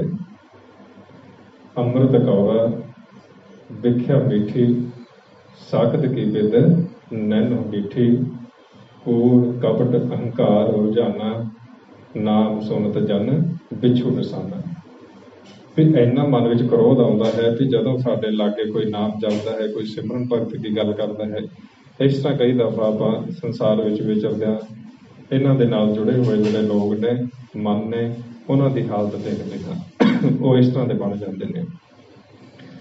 ਹੁਣ ਇਸ ਤਰੀਕੇ ਨਾਲ ਜਦੋਂ ਸਾਨੂੰ ਸੰਗਤ ਵਿੱਚੋਂ ਫਿਰ ਦੱਸ ਪੈਂਦੀ ਹੈ ਵੀ ਤੁਸੀਂ ਕੌਣ ਹੋ, ਤੁਸੀਂ ਪਰਦੇਸ ਵਿੱਚ ਆਏ ਹੋ, ਤੁਹਾਡਾ ਮਾਤਾ ਪਿਤਾ ਇੱਧਰ ਹੈ, ਉਸ ਨੂੰ ਪਛਾਣੋ, ਤੁਸੀਂ ਇੱਕ ਖੇਲ ਵਿੱਚ ਉਤਰ ਚੁੱਕੇ ਹੋ ਤੇ ਇਸ ਖੇਲ ਵਿੱਚ ਜਿਨ੍ਹਾਂ ਦੇ ਨਾਲ ਖੇਡਦੇ ਹੋ ਉਹਨਾਂ ਨਾਲ, ਉਹਨਾਂ ਦੇ ਇਹ ਨਾਂ ਨੇ, ਉਹਨਾਂ ਨੂੰ ਚੰਗੀ ਤਰ੍ਹਾਂ ਉਹਨਾਂ ਨਾਲ ਇਸ ਮੈਚ ਵਿੱਚ ਖੇਲੋ। ਤੇ ਜਦੋਂ ਸਾਰੀ ਕਹਾਣੀ ਫਿਰ ਸਾਨੂੰ ਇਸ ਲੋਕ ਦੀ ਸਮਝਾਈ ਜਾਂਦੀ ਹੈ ਕਿ ਕਿਸ ਤਰ੍ਹਾਂ ਇੱਥੇ ਸਾਰਿਆਂ ਦੇ ਮਨਾਂ ਨੂੰ ਇਹ ਕਾਲ ਭਰਮ ਵਿੱਚ ਪਾ ਕੇ ਆਪਦੇ ਨਾਲ ਜੋੜ ਕੇ ਮੋਹ ਵਿੱਚ ਠੱਗੀ ਬੈਠਾ ਹੈ, ਠਗੌਰੀ ਲਾਈ ਹੋਈ ਹੈ, ਤੇ ਅੱਗੇ ਫਿਰ ਹੌਲੀ ਹੌਲੀ ਆਪਦੇ ਜਾਲ ਨੂੰ ਮਜ਼ਬੂਤ ਕਰ ਦਿੰਦਾ ਹੈ। ਤੇ ਕੀ ਅਵਸਥਾ ਵਿੱਚ ਚੱਲਦੇ ਨੇ, ਇੱਥੋਂ ਟੁੱਟਿਆ ਹੋਇਆ ਜੀਵ ਉਸ ਰਸਤੇ ਟੁੱਟਦਾ ਟੁੱਟਦਾ ਅਗਲੀ ਸਟੇਜ ਆਉਂਦੀ ਹੈ ਰਜੋਗੁਣ ਦੀ। ਵੀ ਪਹਿਲੋਂ ਸ਼ਬਦ ਤੋਂ ਟੁੱਟਿਆ, ਸ਼ਬਦ ਤੋਂ ਟੁੱਟ ਕੇ ਮਾਇਆ ਦੇ ਇਸ ਦੇਸ਼ ਵਿੱਚ ਜੁੜਿਆ, ਮਾਤਾ ਪਿਤਾ ਨਾਲ ਤੱਕ ਸੰਜੋਗ ਹੋਇਆ। ਮਾਤਾ ਪਿਤਾ ਨੇ ਹੁਣ ਅੱਗੇ ਜੋਤ ਦਾ ਤੇ ਅਕਲ ਦਾ ਜੋ ਇਸਤੇਮਾਲ ਕਰਨਾ ਸਿਖਾਇਆ, ਉਸ ਮੁਤਾਬਕ ਹੁਣ ਕਰਮ ਤੇ ਆ ਗਿਆ ਹੈ। ਕਰਮ ਦੀ ਚੰਗੇ ਮਾੜੇ ਦੀ ਪਛਾਣ ਕਰਨ ਲੱਗਾ ਕਿ ਕਿਹੜਾ ਕਰਮ ਹੁਣ ਮੈਂ ਕਰਨਾ ਹੈ ਤੇ ਕਿਹੜਾ ਕਰਮ ਹੁਣ ਮੈਂ ਨਹੀਂ ਕਰਨਾ। ਉਸ ਮੁਤਾਬਕ ਇਸ ਨੇ ਪੜ੍ਹਾਈ ਚੁਣ ਲਈ ਕਿ ਮੈਂ ਡਾਕਟਰ ਫੀਲਡ ਵਿੱਚ ਜਾਣਾ ਹੈ, ਮੈਂ ਖੇਤੀ ਕਰਨੀ ਹੈ, ਮੈਂ ਨੌਕਰੀ ਕਰਨੀ ਹੈ, ਮੈਂ ਦੁਕਾਨ ਚਲਾਉਣੀ ਹੈ। ਉਹ ਕਹਿਣ ਲੱਗੇ, ਇਸ ਲੋਕ ਦੇ ਸਰਦਾਰ, ਵੀ ਅਸੀਂ ਚੰਗੇ ਦੋਸਤ ਹਾਂ ਤੁਹਾਡੇ, ਤੁਸੀਂ ਸਾਡਾ ਸਾਥ ਲੈ ਕੇ ਖੇਤੀ ਕਰੋ, ਨੌਕਰੀ ਕਰੋ, ਦਿਹਾੜੀ ਕਰੋ, ਜੋ ਇੱਧਰ ਚਾਹੁੰਦੇ ਹੋ ਤੁਹਾਨੂੰ ਉਸ ਤੋਂ ਵੱਧ ਹੀ ਦਿਆਂਗੇ। ਉਸ ਨਾਲ ਕੀ ਅਵਸਥਾ ਹੋਈ, ਇਸ ਦੇ ਅੰਦਰ ਇੱਕ ਲਹਿਰ ਪੈਦਾ ਹੋਈ ਜਿਸ ਨੂੰ ਕਹਿੰਦੇ ਨੇ ਆਸ਼ਾ, ਅਭਿਲਾਸ਼ਾ, ਤ੍ਰਿਸ਼ਨਾ। ਵੀ ਦੂਸਰੇ ਨੂੰ ਦੇਖ ਕੇ ਉਸ ਦੀ ਰੀਸ ਕਰਨ ਦੀ ਦੌੜ। ਇਸ ਨੂੰ ਆਪਦੇ ਦਿੱਤੇ ਦਾ ਸਬਰ ਨਹੀਂ ਰਿਹਾ, ਜੋ ਪ੍ਰਮਾਤਮਾ ਨੇ ਇਸ ਨੂੰ ਪਹਿਲਾਂ ਹੀ ਦੇ ਦਿੱਤਾ ਹੈ ਉਸ ਨਾਲ ਉਹਦੀ ਸੰਤੁਸ਼ਟੀ ਨਹੀਂ ਹੋ ਰਹੀ। ਹੁਣ ਇਹ ਕਹਿੰਦਾ ਹੈ ਵੀ ਮੈਂ ਹੋਰ ਪ੍ਰਾਪਤ ਕਰਨਾ ਹੈ। ਇਹ ਜਿਹੜੀ ਦੌੜ ਅੱਜ ਸੰਸਾਰ ਵਿੱਚ ਸਭ ਤੋਂ ਜ਼ਿਆਦਾ ਹੈ, ਹੋਰ ਅੱਗੇ ਨਿਕਲਣਾ, ਹੋਰ ਅੱਗੇ ਜਾਣਾ, ਤਰੱਕੀ ਜਿਸ ਨੂੰ ਆਪਾਂ ਕਹਿੰਦੇ ਹਾਂ, ਕਰਮ ਜਿਸ ਨੂੰ ਕਹਿੰਦਾ ਹੈ। ਇੱਧਰੋਂ ਦੂਰ ਹੋ ਰਿਹਾ ਹੈ, ਇੱਧਰ ਤਰੱਕੀ ਕਰ ਰਿਹਾ ਹੈ। ਕਿਰਤ ਕਰਮ ਕੇ ਵਿਛੜ ਗਿਆ ਹੈ। ਕੀ ਅਵਸਥਾ ਹੋ ਗਈ, 4 ਕੁੰਟ ਦਹ ਦਿਸ ਭਰਮੇ, ਵੀ 10 ਦਿਸ਼ਾਵਾਂ ਵਿੱਚ ਭੱਜ ਰਿਹਾ ਹੈ, ਮਨ ਨੂੰ ਸ਼ਾਂਤੀ ਨਹੀਂ ਹੈ। ਇਸ ਤਰ੍ਹਾਂ ਹੁਣ ਇਸ ਦੇ ਅੰਦਰ ਜਦੋਂ ਇਹ ਆਸ਼ਾ, ਅਭਿਲਾਸ਼ਾ, ਤ੍ਰਿਸ਼ਨਾਵਾਂ ਦੂਸਰੇ ਨੂੰ ਦੇਖ ਕੇ ਪ੍ਰਗਟ ਹੋਣ ਲੱਗੀਆਂ, ਇਸ ਦੇ ਮਨ ਦਾ ਸੰਤੁਲਨ ਵਿਗੜ ਗਿਆ। ਕਿਸ ਤਰ੍ਹਾਂ ਵਿਗੜਿਆ? ਹੁਣ ਇਸ ਦੇ ਵਿਚਾਰ ਵਧਣਗੇ, ਕਿਉਂਕਿ ਆਪ ਦੀ ਖੁਰਾਕ ਨਹੀਂ ਖਾ ਰਿਹਾ। ਆਪ ਦੀ ਜਿਹੜੀ ਸੀ ਇਸ ਦੀ ਨਾਮ ਰਸ ਉਹ ਨਹੀਂ ਪ੍ਰਾਪਤ ਹੋ ਰਿਹਾ। ਦੂਜਿਆਂ ਨੇ ਇਸ ਨੂੰ ਜ਼ਹਿਰ ਪਿਲਾਉਣਾ ਸ਼ੁਰੂ ਕਰ ਦਿੱਤਾ ਹੈ, ਉਹ ਰੱਜ ਕੇ ਪੀ ਰਿਹਾ ਹੈ। ਵਿਖਿਆ ਨਾਲ ਪਿਆਰ, ਵਿਖਿਆ ਨਾਲ ਮੋਹ, ਘਰ ਤੋਂ ਤੇ ਆਪਦੀ ਖੁਰਾਕ ਤੋਂ ਸੰਪਰਕ ਟੁੱਟ ਗਿਆ ਹੈ, ਜਿਸ ਨਾਲ ਹੁਣ ਕੀ ਇਸ ਦੀ ਹਾਲਤ ਹੋਏਗੀ, ਇਸ ਦੇ ਵਿਚਾਰ ਵਧਣਗੇ। ਬਚਪਨ ਵਿੱਚ ਵਿਚਾਰ ਥੋੜ੍ਹੇ ਨੇ, ਜਿਉਂ-ਜਿਉਂ ਵੱਡਾ ਹੋ ਰਿਹਾ ਵਿਚਾਰ ਵੱਧ ਰਹੇ ਨੇ। ਕਰਮ ਪ੍ਰਬਲ ਹੋ ਰਿਹਾ ਹੈ ਤਾਂ ਮਾਇਆ ਦੀ ਪ੍ਰਬਲ ਹੋ ਰਹੀ ਹੈ, ਤੇ ਵਿਚਾਰਾਂ ਨੇ ਇਸ ਨੂੰ ਕਮਜ਼ੋਰ ਕਰ ਦੇਣਾ ਹੈ। ਅੱਗੇ ਚੱਲ ਕੇ ਇਸੇ ਹੀ ਵਿਚਾਰਾਂ ਨੇ ਇਸ ਨੂੰ ਜੋਨ ਵਿੱਚ ਲੈ ਜਾਣਾ ਹੈ। ਕਿੱਥੋਂ ਚੱਲਿਆ ਸੀ? ਸੱਚਖੰਡ ਤੋਂ, ਤੇ ਚੱਲਦਾ ਚੱਲਦਾ ਇਹ ਹਾਲਤ ਵਿੱਚ ਹੋ ਗਿਆ ਕਿ ਆਪਣੇ ਆਪ ਜੋਗਾ ਵੀ ਨਾ ਰਿਹਾ, ਵੀ ਮੈਂ ਹੀ ਭਵ ਸਾਗਰ ਨੂੰ ਤਰ ਜਾ। ਕਿੱਥੇ ਦਾ ਦੂਸਰੇ ਨੂੰ ਵੀ ਤਾਰਨਾ ਸੀ। ਵਿਚਾਰ ਮਾਰੇ ਤਰੇ ਤਾਰੇ, ਉਲਟ ਜੋਨ ਨਾ ਆਵੇ, ਆਪ ਜੋਗਾ ਵੀ ਨਹੀਂ ਰਿਹਾ। ਫਿਰ ਹੋਰ ਐਸੀ ਹਾਲਤ ਵਿੱਚ ਜਾਏਗਾ ਕਿ ਜੇ ਕੋਈ ਤਰ ਰਿਹਾ ਹੈ ਉਸ ਨੂੰ ਵੀ ਡੁਬੋਏਗਾ। ਇਹ ਐਸੀ ਹਾਲਤ ਇਸ ਦੀ ਹੋਏਗੀ ਕਿ ਆਪ ਤਾਂ ਡੁੱਬਿਆ ਹੀ ਹੈ। ਆਪ ਨਦੇ ਚੁੱਲੂ ਪਰ ਪਾਣੀ, ਤਹਿ ਨਿੰਦੈ ਜਹ ਗੰਗਾ ਆਨੀ। ਕਿ ਜਿੱਥੋਂ ਗੰਗਾ ਪ੍ਰਗਟ ਹੋ ਰਹੀ ਹੈ ਉਹਦੀ ਨਿੰਦਿਆ ਕਰੇਗਾ, ਹਰ ਜਨ ਦੀ, ਹਰੀ ਦੀ, ਪਰਮਾਤਮਾ ਦੀ ਉਸਤਤ ਨੂੰ ਕਰੇਗਾ ਹੀ ਨਹੀਂ, ਨਿੰਦਿਆ ਵਿੱਚ ਲੈ ਜਾਏਗਾ। ਪਰਮਾਤਮਾ ਦੇ ਭਗਤਾਂ ਦੀ, ਗੁਰਸਿੱਖਾਂ ਦੀ, ਗੁਰੂ ਦੀ ਇਹ ਨਿੰਦਿਆ ਕਰੇਗਾ ਅੱਗੇ ਚੱਲ ਕੇ। ਇਹੋ ਜਿਹੇ ਇਸਦੇ ਔਗਣ ਅੰਦਰ ਪ੍ਰਵੇਸ਼ ਕਰਨਗੇ ਕਾਲ ਦੇ ਦੂਤ। ਤੇ ਇਹਨਾਂ ਔਗਣਾਂ ਦੇ ਵਿੱਚ ਚੱਲ ਕੇ ਇੱਥੇ ਜਿਸ ਅਵਸਥਾ ਵਿੱਚ ਇਹ ਹੁਣ ਬੇਚੈਨ ਹੋ ਗਿਆ, ਵਿਚਾਰਾਂ ਵਿੱਚ ਆ ਕੇ ਭੱਜ ਨੱਠ ਵਿੱਚ ਤੁਰ ਪਿਆ, ਥੱਕ ਗਿਆ ਹੈ ਵਿਚਾਰਾਂ ਵਿੱਚ ਆ ਕੇ। ਇਸ ਨੂੰ ਮਹਾਰਾਜ ਕਹਿੰਦੇ ਨੇ ਹੰਸ, ਹੇਤ, ਲੋਭ, ਕੋਪ, ਇਹ ਚਾਰੇ ਨਦੀਆਂ ਅੱਗ। ਪਵਹਿ ਦਜਹਿ ਨਾਨਕਾ ਤਰੀਏ ਕਰਮੇ ਲੱਗ। ਵੀ ਇਸ ਨੇ ਹੁਣ ਇਹਨਾਂ ਨਦੀਆਂ ਵਿੱਚ ਰੁੜ ਪੈਣਾ ਹੈ, ਅਗਨ ਦੀਆਂ ਨਦੀਆਂ। ਇਸ ਦੇ ਅੰਦਰ ਹੁਣ ਦਵੈਤ ਭਾਵਨਾ ਹੋਰ ਪ੍ਰਬਲ ਹੋਣੀ ਹੈ। ਦੂਸਰੇ ਨੂੰ ਦੇਖ ਕੇ, ਜਿਸ ਨੂੰ ਆਪਾਂ ਕੰਪੀਟੀਸ਼ਨ ਕਹਿੰਦੇ ਹਾਂ, ਉਸ ਦੇ ਨਾਲ ਨਫ਼ਰਤ ਕਰਨੀ। ਉਸ ਨੂੰ ਜਦੋਂ ਪਿੱਛੇ ਛੱਡ ਦੇਗਾ ਫਿਰ ਹਉਮੈ ਵਿੱਚ ਆਏਗਾ। ਇਸ ਤਰ੍ਹਾਂ ਚੱਲੇਗਾ। ਜਦੋਂ ਨਹੀਂ ਛੱਡ ਸਕੇਗਾ ਫਿਰ ਨਫ਼ਰਤ ਕਰੇਗਾ। ਹੁਣ ਇਸ ਦੇ ਇਹ ਬੰਧਨ ਪ੍ਰਬਲ ਹੋ ਰਹੇ ਨੇ। ਇਸ ਤਰ੍ਹਾਂ ਹੁਣ ਮਹਾਰਾਜ ਕਹਿਣ ਲੱਗੇ ਵੀ ਇੱਥੋਂ ਤੁਰਦਾ ਤੁਰਦਾ ਰਜੋ ਗੁਣ ਤੋਂ ਵੀ ਜਿਉਂ-ਜਿਉਂ ਮਨ ਕਮਜ਼ੋਰ ਹੋਣ ਲੱਗਾ, ਕਰਮ ਦ੍ਰਿੜ ਹੋਣ ਲੱਗਾ, ਮਨ ਦੀ ਖੁਰਾਕ ਇਸ ਦੀ ਬੰਦ ਹੁੰਦੀ ਗਈ, ਮਨ ਕਮਜ਼ੋਰ ਹੋ ਗਿਆ। ਉੱਥੋਂ ਚੱਲਦਾ ਚੱਲਦਾ ਉਹ ਜੋ ਤਮੋ ਗੁਣ ਹੱਟ ਦੇ 5 ਸਰਦਾਰ ਨੇ ਉਹ ਆਪਦੇ ਇਸ ਨੂੰ ਦੇਸ਼ ਵਿੱਚ ਲੈ ਗਏ ਵੀ ਹੁਣ ਤੁਸੀਂ ਸਾਡੇ ਰਾਜ ਵਿੱਚ ਆਓ। ਉੱਥੇ ਚੱਲਦੇ ਹਾਂ ਤੇ ਉੱਥੇ ਚੱਲ ਕੇ ਇਹਨਾਂ ਨੇ ਠੱਗਾਂ ਦਾ ਰੂਪ ਧਾਰਨ ਕਰ ਲਿਆ। ਇੱਧਰ ਚੋਰ, ਇੱਧਰ ਕਿਰਸਾਨ ਤੇ ਤਮੋ ਗੁਣ ਤੇ ਠੱਗ। ਠੱਗ ਜਿਹੜਾ ਹੁੰਦਾ ਹੈ ਇਹ ਸਭ ਤੋਂ ਖਤਰਨਾਕ ਹੁੰਦਾ ਹੈ। ਉਹ ਪਹਿਲਾਂ ਆਪਣਾ ਬਣਦਾ ਹੈ, ਆਪਣਾ ਬਣ ਕੇ ਵਿਸ਼ਵਾਸ ਜਿੱਤਦਾ ਹੈ। ਜਦੋਂ ਤੁਸੀਂ ਵਿਸ਼ਵਾਸ ਕਰ ਲੈਂਦੇ ਹੋ ਫਿਰ ਸਮਾਂ ਪਾ ਕੇ ਧੋਖਾ ਦਿੰਦਾ ਹੈ। ਇੱਥੇ ਮਨ ਠੱਗਿਆ ਜਾਂਦਾ ਹੈ। ਇੱਥੇ ਇਸ ਦੇ ਅੰਦਰ ਹੁਣ ਇਹ ਕੀ ਕਰਦੇ ਨੇ, ਕਿਸੇ ਦੇ ਅੰਦਰ ਇਹਨਾਂ ਨੇ ਵਿਚਾਰਾਂ ਦੇ ਦੇਸ਼ ਵਿੱਚ ਲਿਜਾ ਕੇ ਇੰਨੀ ਕਰ ਦਿੱਤੀ ਵੀ ਉਸ ਦੇ ਅੰਦਰ ਇੱਕ ਰਾਜ ਨੂੰ ਪ੍ਰਾਪਤ ਕਰਨ ਦੀ ਖਿੱਚ ਹੋ ਗਈ ਕਿ ਮੈਂ ਰਾਜਾ ਬਣਨਾ ਹੈ।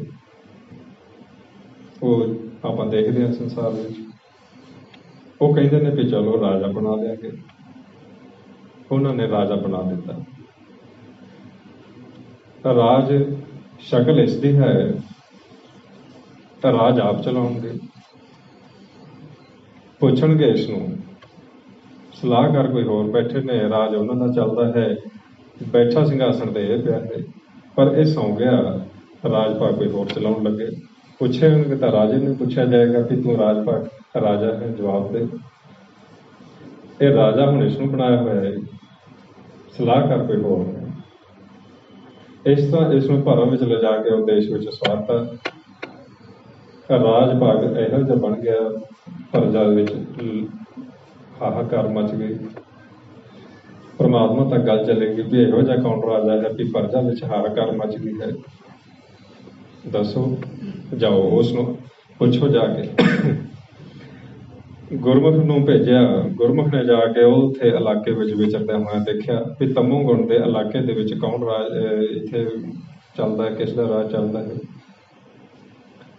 ਉਹ ਕਹਿੰਦੇ ਨੇ ਵੀ ਭੇਜਾ ਤਾਂ ਤੁਹਾਡਾ ਹੀ ਹੋਇਆ ਜੀ, ਉਹ ਹੈ ਤਾਂ ਤੁਹਾਡਾ ਹੀ ਬੱਚਾ ਹੈ, ਬੈਠਾ ਹੋਇਆ ਉੱਥੇ, ਕੀ ਕਰਦਾ ਹੈ। ਮਹਾਰਾਜ ਸੌਂ ਗਿਆ ਹੈ। ਨਰਪਤ ਏਕ ਸਿੰਘਾਸਣ ਸੋਆ, ਸੁੱਤਾ ਹੋਇਆ ਹੈ। ਉਹ ਕਹਿੰਦੇ ਨੇ ਸੁੱਤਾ ਵੀ ਹੋਇਆ ਹੈ ਤੇ ਸੁਪਨਾ ਵੀ ਦੇਖ ਰਿਹਾ ਹੈ। ਸੁਪਨੇ ਦੇ ਵਿੱਚ ਜੋ ਵੀ ਚੱਲਦਾ ਹੈ ਅੱਜ ਗੁਣਾਂ ਦਾ ਚੱਲ ਰਿਹਾ ਹੈ। ਇਸ ਤਰ੍ਹਾਂ ਹੁਣ ਉਹ ਕਹਿਣ ਲੱਗੇ ਵੀ ਸੰਸਾਰ ਦੇਖੋ, ਜਿਸ ਨੂੰ ਤੁਸੀਂ ਸੱਚ ਸਮਝ ਰਹੇ ਹੋ ਇਹ ਸੁਪਨਾ ਹੈ। ਤੁਹਾਡਾ ਬੱਚਾ ਇੱਧਰੋਂ ਤੁਰਿਆ, ਸੱਚ ਨੂੰ ਦੇਖਣ ਦੀ ਬਜਾਏ ਸੁਪਨਾ ਦੇਖ ਰਿਹਾ ਹੈ ਤੇ ਸੁਪਨੇ ਦੇ ਵਿੱਚ ਇੱਧਰ ਦੀ ਮਾਇਆ ਨੂੰ ਦੇਖ ਕੇ ਇਸ ਨੂੰ ਹੱਥ ਪਾਉਣ ਦੀ ਕੋਸ਼ਿਸ਼ ਕਰ ਰਿਹਾ ਹੈ। ਸੁਪਨੇ ਦੇ ਵਿੱਚ ਹੁਣ ਚੀਜ਼ ਪਕੜ ਵਿੱਚ ਨਹੀਂ ਆਉਂਦੀ, ਸੁਪਨਾ ਹੈ, ਹੱਥ ਪਕੜ ਹੀ ਨਹੀਂ ਸਕੇਗਾ। ਸੁਪਨੇ ਵਿੱਚ ਦੌੜ ਲਾਉਂਦਾ ਰਹੇਗਾ, ਭੱਜਦਾ ਹੈ, ਨਹੀਂ ਪ੍ਰਾਪਤ ਹੁੰਦੀ। ਫਿਰ ਦੇਖਦੇ ਹੋ ਆਪਾਂ ਕਿਸ ਤਰ੍ਹਾਂ ਕਈ ਸੁਪਨੇ ਵਿੱਚ ਹੀ ਉੱਚੀ ਉੱਚੀ ਬੋਲਣ ਲੱਗ ਪੈਂਦੇ ਨੇ। ਇਸ ਤਰ੍ਹਾਂ ਕਹਿੰਦੇ ਨੇ ਫਿਰ ਇੱਕ ਦੂਸਰੇ ਨੂੰ ਲੜ ਪੈਂਦਾ ਹੈ ਉੱਚੀ ਉੱਚੀ। ਜਦੋਂ ਨਹੀਂ ਕੁਝ ਬਣਦਾ ਇੱਧਰ ਫਿਰ ਰੌਲਾ ਪਾਉਂਦਾ ਹੈ, ਸੁਪਨਾ ਦੇਖ ਰਿਹਾ ਹੈ।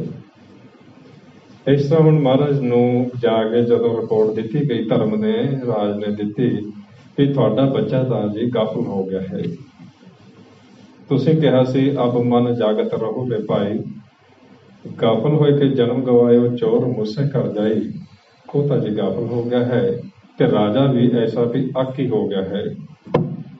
ਮੈਂ ਗੱਲ ਕਰਨ ਦੀ ਕੋਸ਼ਿਸ਼ ਕੀਤੀ, ਉਹ ਕੋਈ ਗੱਲ ਹੀ ਨਹੀਂ ਸੁਣਦਾ। ਮੈਂ ਕਹਿ ਰਿਹਾ ਹਾਂ ਕਿ ਤੂੰ ਆਪਦੇ ਘਰ ਦਾ ਰਾਜ ਪ੍ਰਾਪਤ ਕਰ, ਅਬਿਨਾਸੀ ਦਾ ਰਾਜ ਪ੍ਰਾਪਤ ਕਰ।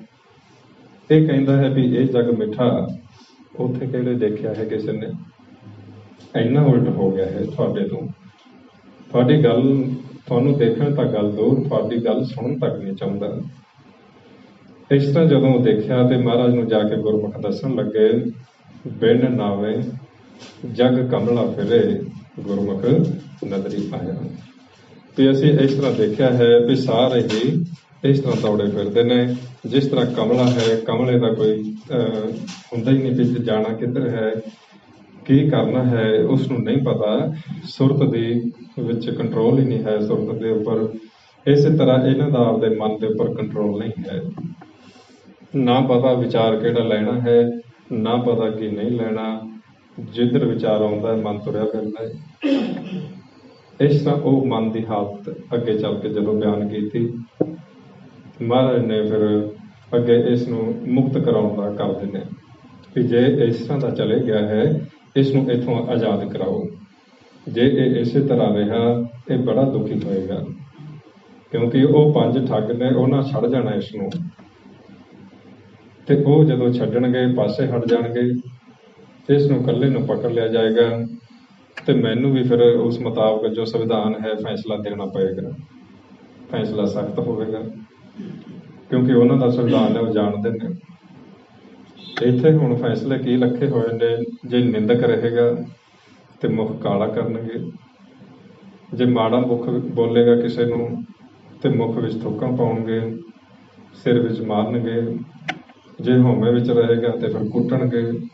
इस तरह परमात्मा के दरबार के संविधान ने जो गुरबाणी विच कल्ले कल्ले तुसीं विचार इसनूं पढ़ोगे कि जिहड़ा इस अवस्था विच है उन्होंने किहड़ी सज़ा मिलती है, जिहड़ा इधर है उसनूं किस तरह मिलता है। वो साडे सुखम नूं मिलती है। इस शरीर नूं तां इत्थे ही आपां नष्ट कर दिंदे आ। वो जो साडी सुखम रूप मन है, वो पंजां नूं पकड़ के जिहड़े वो ठग ने, उही जदों इसनूं शरीर विचों कढदे ने, इधर लैके आउंदे ने, उही ठग फिर जम बन जांदे ने। ਇੰਨੇ रूप बदलते हैं वो, जिसनों महाराज कहते हैं पहलों तो ठग बने, राज माल रूप जात जोबन, ये 5 ठग भी इन्होंने इस तरह इसनूं कर दिता कि राज के प्रति खिच पा दी, किसी ने रूप के प्रति अन्ना कर दिता, वो ऐसे कर्म कर बैठा। किसी ने जोबन का ईमान हो गया, वो आपके शरीर बनाने ते लग गए जी कि असीं आपके शरीर नूं बनाउणा है। इस तरीके नाल कई ये 5 दे ठगे हुए इस मात लोक दे विच जीव तुरे फिरदे ने, ते जदों देखदे ने कि ये हुण जे तां इन्हां दे वस रहा, सारा खजाना आपदा लटा जाएगा, स्वास लटा जाएगा, भी हुण तुसीं इसनूं मुक्त कराओ, नहीं तां ये आपदा नुकसान कराएगा।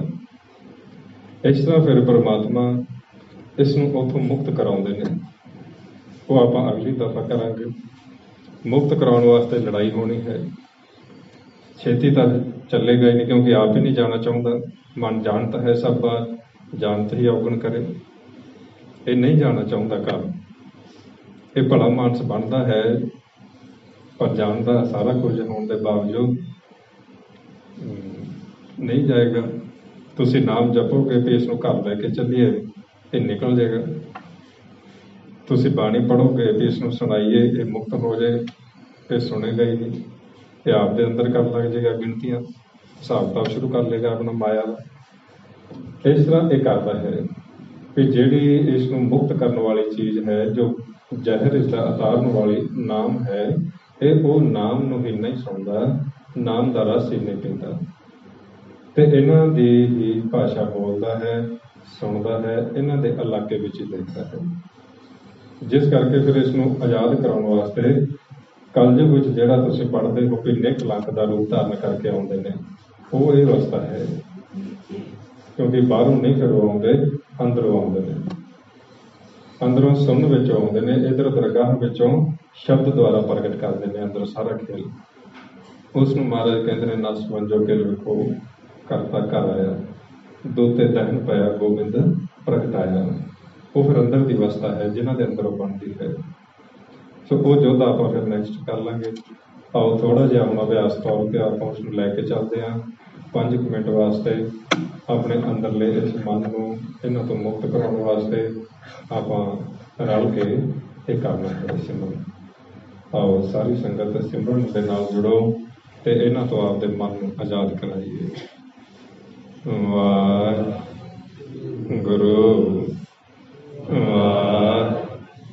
वाहिगुरू ਗੁਰੂ ਵਾਹਿਗੁਰੂ ਵਾਹਿਗੁਰੂ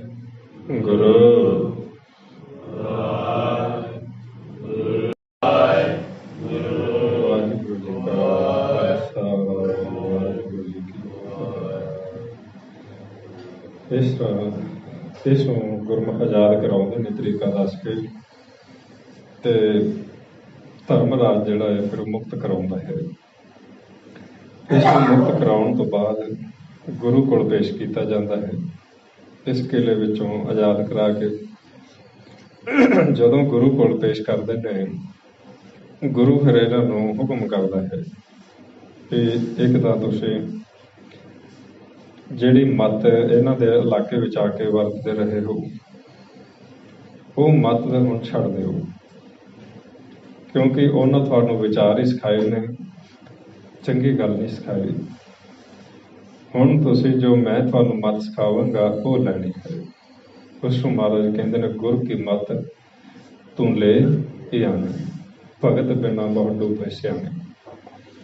ਗੁਰੂ ਨੇ ਇਸ ਨੂੰ ਆਪਦੇ ਵੱਲੋਂ ਨਵੀਂ ਮੱਤ ਸਿਖਾਉਣੀ ਸ਼ੁਰੂ ਕੀਤੀ। ਉਹ ਸੰਗਤ ਵਿੱਚੋਂ ਇਸ ਨੂੰ ਸਮੱਤ, ਜਿਸ ਨੂੰ ਆਪਾਂ ਕਹਿੰਦੇ ਹਾਂ ਗੁਰਮਤ ਕਹਿੰਦੇ ਹਾਂ, ਉਹ ਪ੍ਰਗਟ ਹੋਈ। ਉਹ ਮੱਤ ਸਿੱਖਣ ਤੋਂ ਬਾਅਦ ਜਿਹੜੀ ਅਕਲ ਇੱਧਰ ਉਲਟ ਸਿੱਖੀ ਹੋਈ ਸੀ, ਹੁਣ ਅਕਲ ਬਦਲ ਰਿਹਾ ਹੈ। ਆਪਦੀ ਕੀ ਕਰ ਰਿਹਾ ਹੈ? ਅਕਲੀ ਸਾਹਿਬ ਸੇਵੀ ਹੈ, ਅਕਲੀ ਪਾਈਏ ਮਾਨ, ਅਕਲੀ ਪੜ੍ਹ ਕੇ ਪੂਜੀ ਹੈ, ਅਕਲੀ ਕੀਚੈ ਦਾਨ। ਜਿਹੜੀ ਅਕਲ ਵਾਦ ਵਿਵਾਦ ਵਿੱਚ, ਬਹਿਸ ਵਿੱਚ, ਝਗੜਾ ਕਰਨ ਵਿੱਚ, ਨਿੰਦਿਆ ਕਰਨ ਵਿੱਚ ਵਰਤੀ ਜਾ ਰਹੀ ਸੀ, ਉਹ ਅਕਲ ਬੰਦ ਕਰਾ ਕੇ ਇੱਧਰਲੇ ਪਾਸੇ ਮਹਾਰਾਜ ਨੇ ਜੋੜ ਦਿੱਤਾ। ਫਿਰ ਅਕਲ ਸਿੱਖ ਗਿਆ। ਜਦੋਂ ਅਕਲ ਸਿੱਖਣ ਤੋਂ ਬਾਅਦ ਗੁਰੂ ਕੋਲ ਜਾ ਰਿਹਾ ਹੈ, ਜੀਵਨ ਦੀ ਜਾਂਚ ਨਾਲ ਨਾਲ ਸਿੱਖਦਾ ਹੋਇਆ ਗੁਰੂ ਦੇ ਸਾਹਮਣੇ ਚਲਾ ਗਿਆ ਕਿ ਮੈਂ ਤੁਹਾਡੀ ਸ਼ਰਨ ਵਿੱਚ ਆਇਆ। ਅਕਲ ਮੈਨੂੰ ਸੰਗਤ ਵਿੱਚੋਂ ਗੁਰੂ ਦੇ ਉਪਦੇਸ਼ ਦੁਆਰਾ ਮੈਂ ਯਤਨ ਕਰ ਰਿਹਾ ਹਾਂ, ਸਿੱਖ ਰਿਹਾ ਹਾਂ, ਤੇ ਮੈਂ ਆਪ ਦਾ ਹੁਣ ਵਿਚਾਰ ਛੱਡ ਕੇ ਤੁਹਾਡੀ ਸ਼ਰਨ ਵਿੱਚ ਆ ਕੇ ਆਪਸ ਸਮਰਪਣ ਕਰਨ ਦੇ ਕਾਬਲ ਹਾਂ ਕਿ ਮੇਰੇ ਤੇ ਕਿਰਪਾ ਕਰੋ, ਮੇਰੇ ਹੁਣ ਉਹ ਜੋਤ ਦਾ ਇਸਤੇਮਾਲ ਕਰਨਾ ਸਿਖਾਓ। ਗੁਰੂ ਖੁਸ਼ ਹੋ ਗਿਆ। ਗੁਰੂ ਨੇ ਜੋਤ ਪ੍ਰਗਟ ਕਰ ਦਿੱਤੀ, ਜਿਸ ਨੂੰ ਮਹਾਰਾਜ ਕਹਿੰਦੇ ਨੇ, ਸਭ ਮੈਂ ਜੋਤ, ਜੋਤ ਹੈ ਸੋਏ, ਤਿਸ ਦੇ ਚਾਨਣ ਸਭ ਮੈਂ ਚਾਨਣ ਹੋਏ, ਗੁਰ ਸਾਖੀ ਜੋਤ ਪ੍ਰਗਟ ਹੋਏ।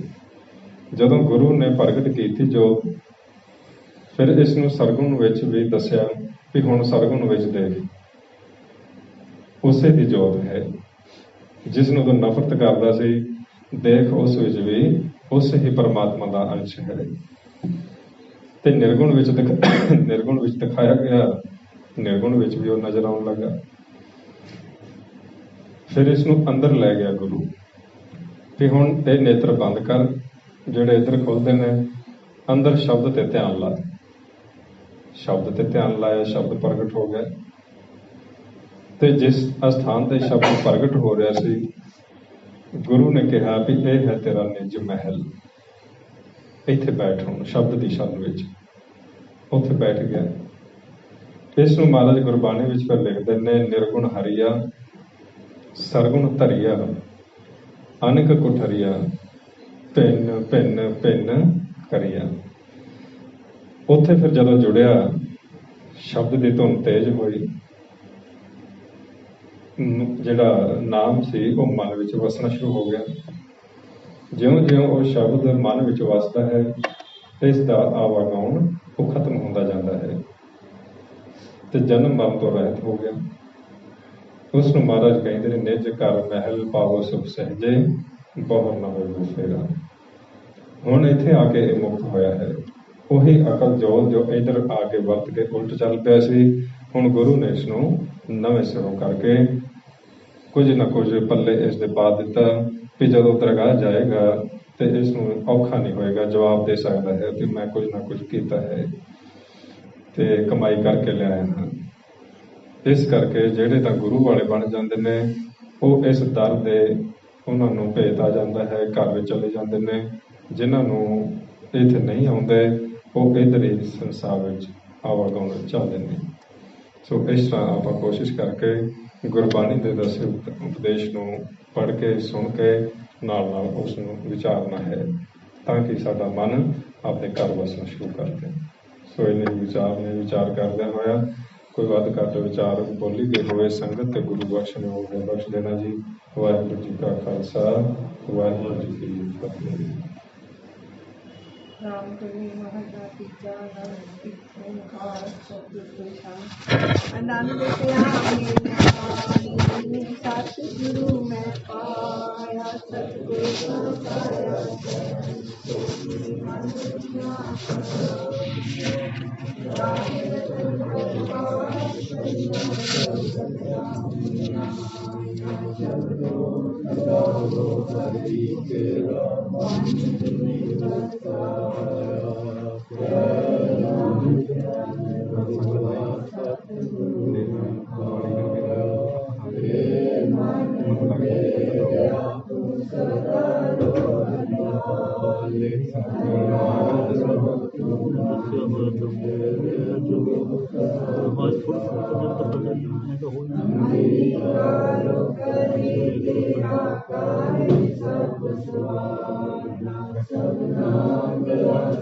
ठीक नहीं है।